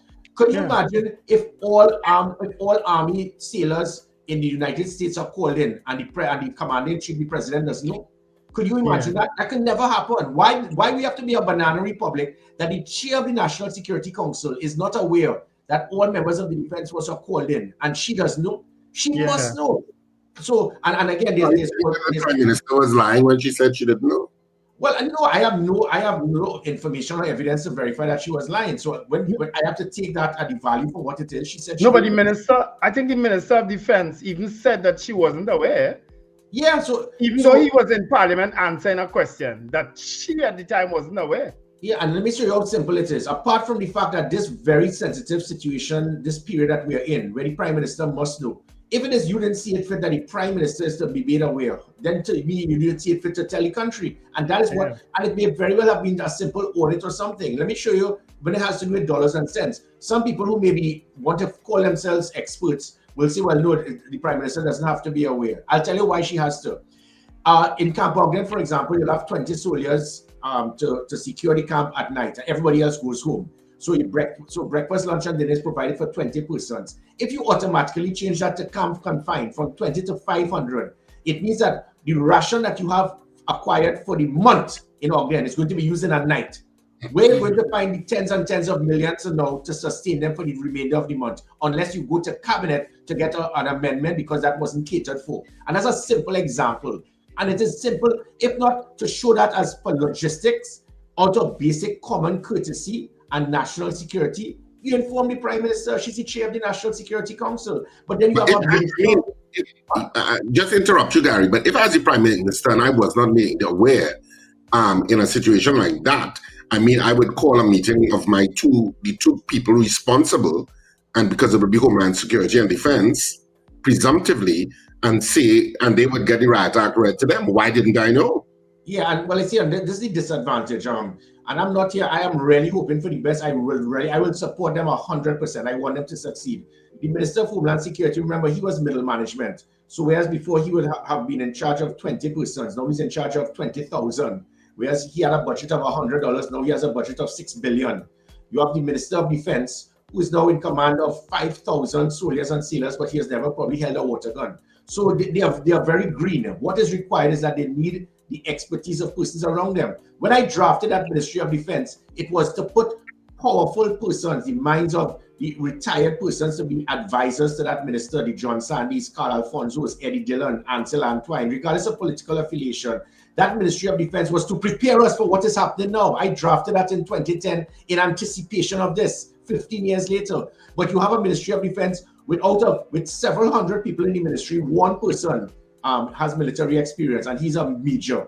So he has very little of the experience to understand how a ministry must be run in that capacity. So you drafted the ministry, you approved the ministry, but it's not being implemented properly because you have rookies who do not understand defense. So you can't blame Minister Sturge. He does not people as a minister. Before we confine camp, we need to inform the National Security Council. We need to do a press conference, a press release, so that panic wouldn't set in, and explain to them this is a simple procedure that's being done for a grade A inspection, an audit, or whatever. If that wasn't done, that is what caused the bacchanal. So you're kind of re-emphasizing the out-of-depth kind of issue. Yeah. You know what I wanted to ask you point blank, Gary? How worried should Trinidad and Tobagonians be in terms of your expertise in security and, of course, the strategies of what is taking place? And, of course, you'll be looking at what is taking place in the Caribbean Sea and the movements of forces and stuff with more of an analytical mind than we would, because that's your field. How worried should Trinidad and Tobago citizens be that Trinidad and Tobago could be a casualty or suffer an attack? Right, sure. So for the first few minutes when I spoke and I gave constructive criticism about the government. So the first thing they will say is, you see, sour grapes. Now, this question you've asked, the answer that I'm going to give this year, see, looking for a job. The Prime Minister, I think she is totally on track in what she's doing. It may have been a little exaggerated with the comments about kill them violently and so forth, but she has analyzed the situation well. Regardless of what we see or do, it's not going to change the United States' action on Venezuela and vice versa. What we need to understand, and I do it from a military perspective, and the government should have said this, there is absolutely very little, if any, chance that Venezuela will pelt a stone at Trinidad and Tobago now that the United States is in the Southern Caribbean. And also, this is to put in minds of everywhere I go, Gary, is something going to happen? Is Venezuela going to attack? The answer is no. It is virtually impossible. And I'll tell you why. You just have to go back to 1991, I think it was, with Iraq and Kuwait. The United States, that's how they operate. As soon as Iraq made that decision to invade Kuwait, that was the trigger that gave US the authority and the rationale and the justification to go into Iraq. That is how it works. If Venezuela throws a stone at Trinidad and Tobago, that is all that President Trump needs to justify invading Venezuela. So Venezuela, Trinidad and Tobago, Venezuela not doing a thing. If at any time the United States pulls out of the Southern Caribbean, then we need to be concerned. So as much as people are very anti-United States, it seems, as I said, some people seem to be more affiliated to Caracas than Maracas, and these are Trinidad and Tobago citizens. Good morning, David Abdullah. Hope you're having a great day. And what is happening is that there's absolutely what has been happening over the last few months, gentlemen, that Venezuela have been throwing shots across the bow. They've been drawing first blood. They have lied and said that we are harboring terrorists. They then lied and said we are being used as a launching pad to attack Venezuela. They then stated that they have a right to invade any country to extract those persons, which is a blatant threat to invade Trinidad and Tobago. They have called a prime minister drunkard. They have accused the prime minister, stated that she's persona non grata, which is disrespect to our country. They have stated that they intend to cut all ties with us in the energy sector. They have stated that they have the right to take any necessary action. They have then even been so fast and out of place to attack Trinidad and Tobago for allowing an international ally to bring a vessel into our waters. That's our right. So Venezuela have constantly been targeting Trinidad and Tobago. What we must continue to do is to say that we have no problems with either side, but Kamala, as she's saying that she supports the United States actions on dealing with the drug cartel. If what the US is doing is legitimate, that is where the international court and so forth will deal with when the time comes. At this time, there's nothing that we can say or do, but I can assure the country, once the US remains in the Southern Caribbean, Venezuela will not touch Trinidad and Tobago. Gary, how reliable is the US as a partner, though, in terms of defense? Because the US hasn't, at least maybe you can correct me, but I can't remember the US saying categorically to Venezuela, stop threatening Trinidad or stop making those remarks to Trinidad and don't let God go out of your thoughts thinking that Trinidad is unprotected. I can't remember the US saying that. I don't know if they have. And in light of the current administration in the United States, the Trump administration, and its creating anxiety in NATO and creating anxiety in some of its alliances that are decades old in terms of security, how reliable, in your opinion, is the US as a defense mechanism to the interests of Trinidad and Tobago? Well, very much. I mean, we could go back to when I was in the military since the 1990s. The United States have always been, had it not been for the United States, and if not for the United States, our CARICOM would be crippled. When you hear it's a comical line I keep hearing by CARICOM leaders, this is a zone of peace. Go and type out the 10 most murderous countries in the world in relation to population density. Half of them from CARICOM. So there are countries that are involved in war and armed conflict, that there are less casualties of war than what you have in people being murdered in the Caribbean. So this is not any zone of peace. They believe zone of peace only has to do with shots being fired across, between different countries. We are killing each other internally because of these problems of illegal drugs, illegal weapons, human trafficking, child prostitution, gang warfare. The United States have been instrumental in providing us with the training, the equipment, the technology since the 1990s with CINSEC, the Caribbean Island Nation Security Conference, CANSEC, Operation Trade Winds. They have been involved and been instrumental to assist us, not just the United States. the British forces, the French forces in the Antilles, they have provided and had similar type vessels all in our areas outside of our exclusive economic zone to assist us dealing with transnational organized crime. That is why I re-established that transnational organized crime unit to work with the United States, the United Kingdom, the French forces in the Antilles. So the United States have been very instrumental. Venezuela's input as it pertains to law enforcement, it is the only country in the 60 plus years of our independence that have invaded our territorial waters by attacking our fishermen, seizing their catch, seizing their nets, seizing their fish. And it's only when it is as minister, I asked the defense minister to come to Trinidad and Tobago, and we signed that bilateral agreement to put an end to it. And it did stop for a few years. So when you look at how Venezuela has treated Trinidad and Tobago to the United States, not just Trinidad and Tobago and CARICOM, it is chalk and cheese. It does not mean we're supposed to sell our soul and allow a country and support a country to invade another. That is not what this is about. It's two isolated matters. If the United States they do that, then comments can be made. But at this time, our job is to look after the best interests of Trinidad and Tobago. And but that's a good segue to my next question, Gary, because we're kind of running out of time. Yesterday, the government provided statistics that since the American presence in the Caribbean, that drugs have dried up, that some businesses connected, who may have been connected, now starting to close up shop, and that the fish, marijuana has gone up, the price of cocaine has gone up, but not the price of fish. In other words, fishermen are not being affected. How do you respond to that?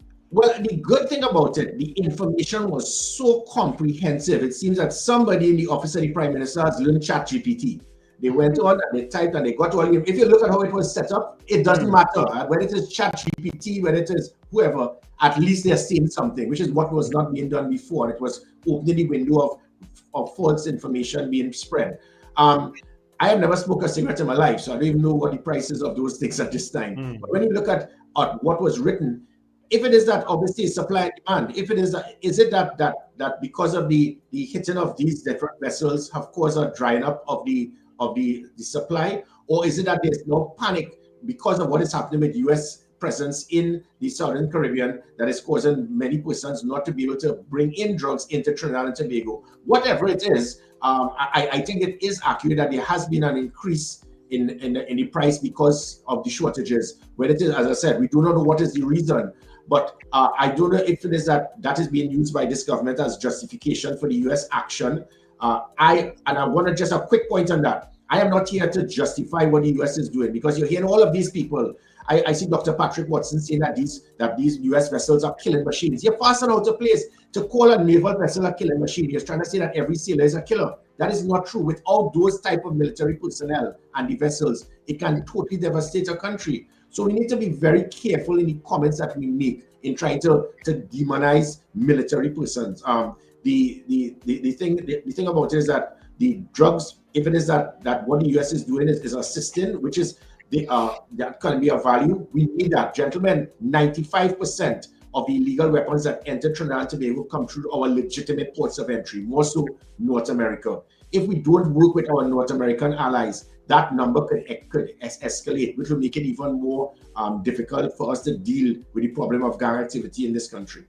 Yeah, but that's nothing new, because you get the impression that that's something new. That's nothing new, where those drugs and guns are coming in legitimate ports. But we haven't been tackling that. You're correct. And that is why I drafted to the PNM government, the Border Protection Unit. It was drafted to deal with the problem. Do you know we lose 7 containers annually? Cannot account. So many police boats that we seize 500 to 1,000 firearms a year. You could have 1 container leaving with 5,000 firearms. So what the police would have seized for 10 years could get back into the country in one night if we don't have a proper system. I have submitted it to this Prime Minister. I've submitted it to the last Prime Minister. They've ignored my calls. You need a proper border protection unit, because there's a massive void in proper security in the legitimate ports of entry. Gary, how complex is the situation now that the Russians have indicated that they're entering? They sent a cargo plane that could carry 50 tons. There are reports that the Wagner Group is now, international reports that the Wagner Group is now in Venezuela as part of Venezuela's defense / preparations for any U.S. action. How does this make the situation more complex, and what are the repercussions that Trinidad and Tobago can suffer from all of this? Well, again, there's definitely not. I don't see any concern that people believe that certain countries will now jump and pick sides and support Venezuela on this. Russia and other countries are not going to. They may very well provide some degree of logistic support. They're not going to move in there with personnel and give some type of military support. So that's not going to happen. The United States. But there are reports that the Wagner Group is then also 200 Russian personnel are reportedly already in the country. Yeah, and all of that is what, on the same way it is that the United States always has personnel in Trinidad and Tobago involved in training and exercises and so forth. It doesn't mean that they are going to stand firm to be involved in any type of warfare to attack any type of military personnel. So that is not what is going to happen. We also, gentlemen, need to understand our limitations. We have absolutely no proper firepower. I heard when the Prime Minister said, when the Venezuelans made the very arrogant statement that they will invade any country if they want, and the Prime Minister said, we will have the Coast Guard ready for you and we'll fire at you. If Venezuela wants to have any attack on Trinidad and Tobago, they're not going to have a vessel. Based on the type of technology they have, they will be able to press that button. And when they press that button, they will be able to stay from Venezuelan mainland. And again, I want to go back to that point, Wendell, that for the average citizen who may be concerned about what the United States is doing, I ask you if it is that you know that there's a vessel leaving the mainland in Venezuela and it has nuclear devices, chemical devices for an explosive, and it's going to land in Trinidad, and when it lands, we're not going to find it, and that is going to be used to go to some place that could kill tens of thousands of citizens. What would you do? And you say that there's enough intelligence to verify it. I'm telling you, if I was the Prime Minister, I would give the directive to press that button. And I'm not justifying that what Donald Trump is doing, but I'm just saying that sometimes there are certain situations where people believe you must have full evidence to verify what is being done. If it is that you know that there are hundreds of millions of drugs, that if that gets out, is going to cause the deaths of many young persons in this country or elsewhere, the needs of the many is going to outweigh the needs of the few who are trying to destroy persons in the world. So, and I'm not getting this not to justify what the United States is doing, but I think we just need to step back, not get involved in that war with the United States and Venezuela, not pick sides, but the nonsense of people demanding the US. We've already picked sides, Gary. Pardon? We have already picked sides. Not really. I've heard the Prime Minister initially, now she's been pulling back. She keeps saying that we have no issue with Venezuela our friends. We are working with the United States, and that is what is required. She also said things like we don't need Venezuela gas. We could survive without the gas. She said things.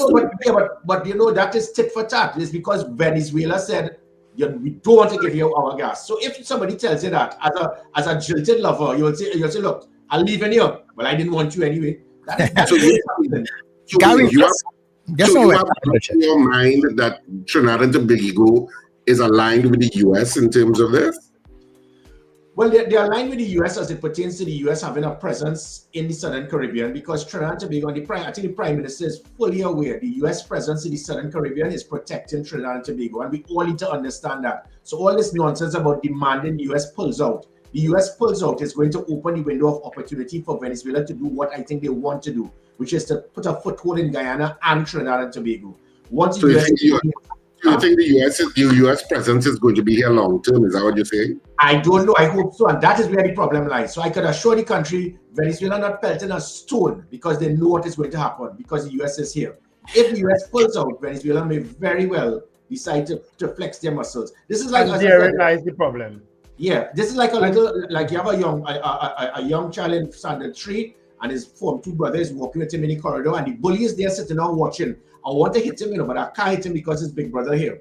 When the big brother leaves him in school now, that is when we could get problems. So to all those people who are anti-US, you might hate the US or whatever, without the US presence in Southern Caribbean is going to ensure that Trinidad and Tobago remains safe based on the threats being made by Venezuela. It is not just shots across the bow. They have blatantly drawn first blood by making accusations, and they continue to do it. You heard their senior minister yesterday saying that they have justification to take necessary action if provoked. They keep accusing Trinidad of provoking Venezuela. We have not provoked Venezuela. Venezuela continues to make comments, and our Prime Minister seems to be very emotional to the fact that you're threatening my country, I am going to talk big with you. Maybe it is Gary, one quick question, because we're totally out of time. The extension of the SOE, justified or not? My take on it. That SOE, it should not be used as a crime fighting tool. There are things that I would have done as minister and commissioner. You lift the alert state, you intensify it. The only thing the SOE can and would do that benefits the country is by incarcerating persons for indefinite periods without enough evidence, which will be the shooters. That's why crime goes down. So, but it is working. If it is that something is working, why fix it? It has played a major reduction in crime. What I must say quickly is that what the government should be doing now is anticipating for when the SOE ends, because these shooters are going to come out and they're going to come out with a vengeance. I am not hearing policies, technology, units, nothing new. You have to prepare these things to prevent what is going to happen after the proclamation has ended. The event. Thank you very much, Gary Griffith. Yeah. Gary, thanks a lot. We have always appreciated the conversation. Thanks, Gary. Take care. All right. I don't necessarily agree with him about the fact that we are the ones provoking Venezuela provoking us. I think that happened in reverse. But I think there's an escalation of talk going both ways. Yeah. And that needs to calm down. And there is no doubt in my mind. I don't know why there is doubt in Gary's mind, even though I suppose that's phrasing it badly, that we have aligned ourselves with the United States. Yeah. It's pretty obvious. Kill them violently. We pray. Not only with regard to that, the issue of having the Gravely come here and do joint military exercises is a signal, optical signal, that we have aligned ourselves. Yeah. All right, so let's hold it there. We'll be back shortly, guys. Thanks very much.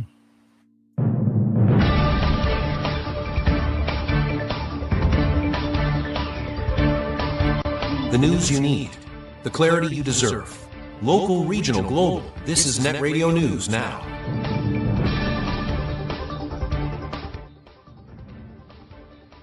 This is News Now on New Era TT Radio in Gael, Caribbean. I'm Derek. Good day.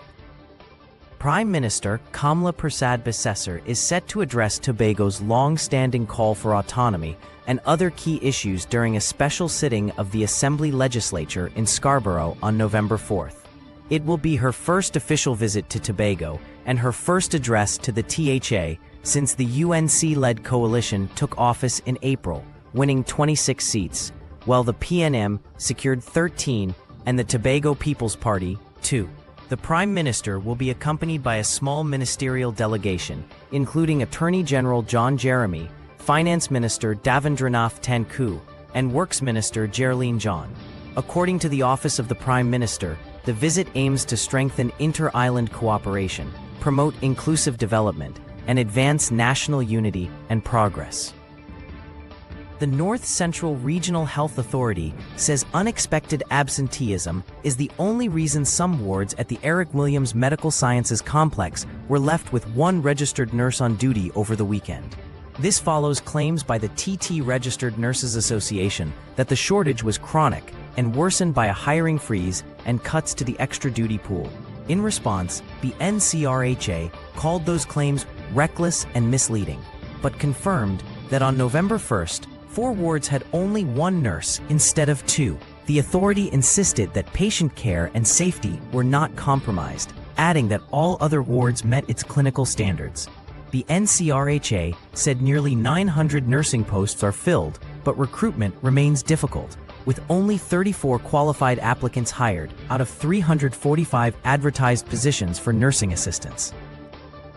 The National Carnival Commission will officially launch Carnival 2026 this Friday on the Brian Lara Promenade between Chacon and Abercrombie Streets from 9 a.m. to 6 p.m. The event will showcase traditional carnival characters, exhibitions, workshops, kid zones, and performances by Republic Bank Exodus, the 2025 Panorama Champions, along with top calypso and soca artistes. Minister of Culture and Community Development Michelle Benjamin and NCC Chairman Peter Canhai are expected to address the audience. A soft launch was held in August at Napa, where Minister Benjamin announced a collaboration with the Inter-American Development Bank to study Carnival's impact on Trinidad and Tobago's economy and its potential to generate revenue. In regional news, authorities in the Bahamas have confirmed the death of a 16-year-old student who died in Panama after reportedly falling from the 27th floor of a hotel while attending an international robotics competition. St. Augustine's College in Nassau said the student was part of its delegation to the first Global Robotics Challenge in Panama City. The school said the group was accompanied by a parent, chaperone, principal, and teachers, and that the loss has deeply affected the entire school community. Panamanian media reported that the teen fell from the 27th to the 12th floor of the hotel's social area last Friday. St. Joseph's Parish described her as a cherished member who volunteered weekly at its soup kitchen, remembered for her kind heart and gentle spirit. Authorities say investigations are ongoing.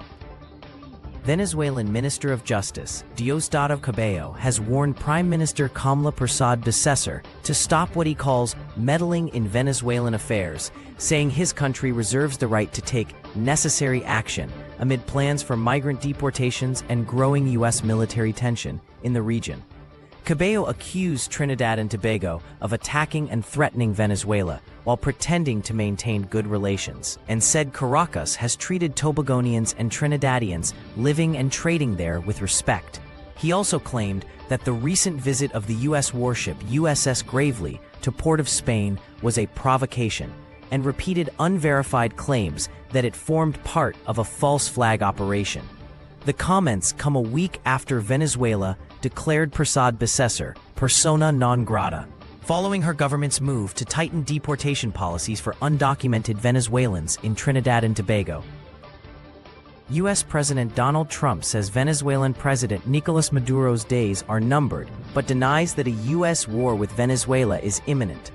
Speaking on CBS's 60 Minutes last night, Trump said he doubts the U.S. will go to war, even amid a major military buildup in the Caribbean Sea and at least 15 lethal strikes carried out on what Washington claims were drug-carrying vessels, leaving more than 60 people dead. Trump again accused Venezuela of sending prisoners and psychiatric patients to the United States, calling it an unacceptable act. When asked if the operation was aimed at stopping narcotics or ousting Maduro, he said it was about many things, but would not confirm whether land strikes were being considered.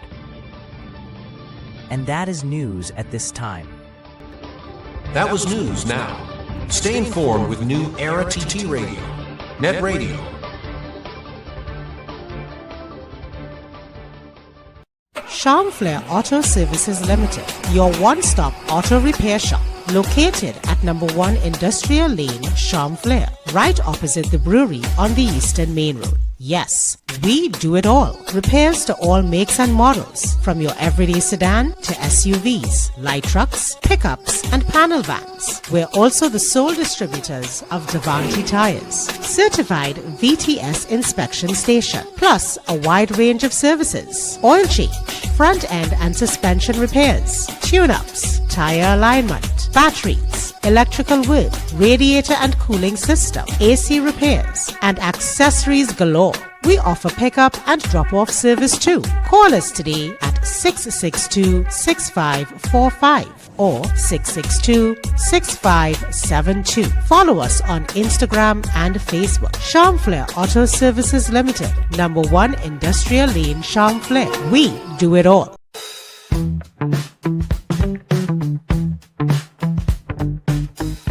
S&H Rumbox, 137 Western Main Road, St. James, for all your retail and wholesale needs for alcohol and non-alcoholic beverages.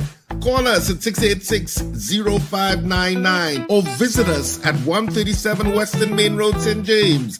S&H Rumbox, drinking out of the box.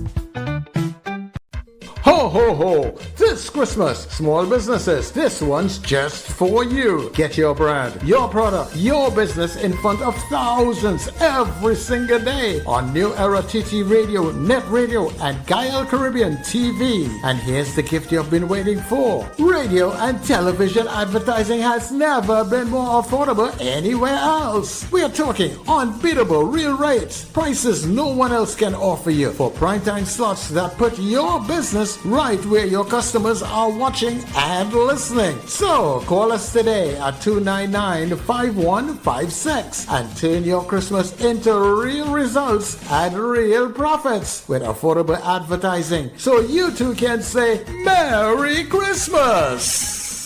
Pay $1 down on higher purchase plans at Furniture Plus. Enjoy fast approval, low interest rates, and up to 36 months financing. Retirees, self-employed, and permanent employees apply today. Buy now, pay later with Furniture Plus credit plans. Conditions apply.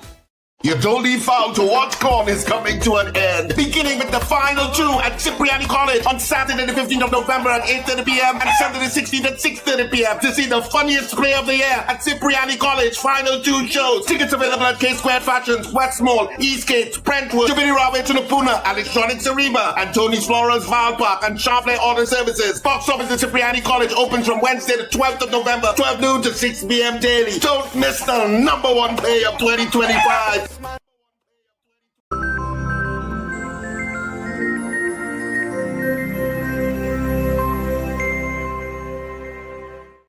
Of course, we're in the wrapping up minutes of the breakfast show on this Tuesday morning. So, of course, we just had an interview with Gary Griffith. Of course, the issue, the main issue in Trinidad and Tobago continues to be what's going to happen with Venezuela and the United States in the Caribbean region, and how the geopolitical situation becomes more complex. Because I believe Venezuela has a mutual defense treaty with Russia. So you can see how that plays out. It's already playing out just to a degree. But you know what? Life still goes on, and you still have to smile and laugh and distress. And of course, you can distress even more next week, Saturday and Sunday, on the 15th and 16th of November, when the final two shows in North Trinidad take place of your Don't Leave Foul to Watch Corn. I want to thank all of the people, of course, who came to Central Bank when we were there last week or the week before. Lots of people came out in North Trinidad at Central Bank Auditorium. Thank you so much for attending. And all the people came backstage after, and we had such a wonderful time. And of course, now we go to our final two performances at Cipriani College, which will be on next week on the 15th and 16th of November, Saturday at the 15th at 8:30 p.m. and Sunday the 16th at 6:30 p.m. Tickets available at all outlets already.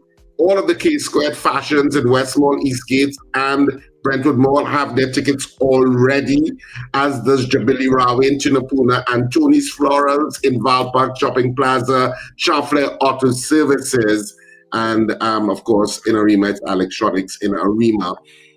So you can get your tickets at the various outlets. We are so looking forward to it. You're kind of a little sad. It's always sad when you're kind of closing off a play that you're enjoying so much.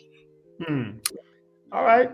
Just thanking the people who kept the chat very vibrant this morning. Thank you all for, how I should put it, giving us a reason to be here. All right, folks, have an absolutely wonderful day. Remember to let go and let God. Yes, it's Tuesday morning. Put a smile on your face. Of course, New Era TT Radio continues on newerattradio.com, and it continues on TuneIn and New Era TT Radio. You can continue to listen and watch later on in the afternoon the excellent programming on this platform. Have a fantastic day, whatever you do, and remember to smile and laugh. It's great for your health. This has been none other than, well, you gotta take that, the breakfast show.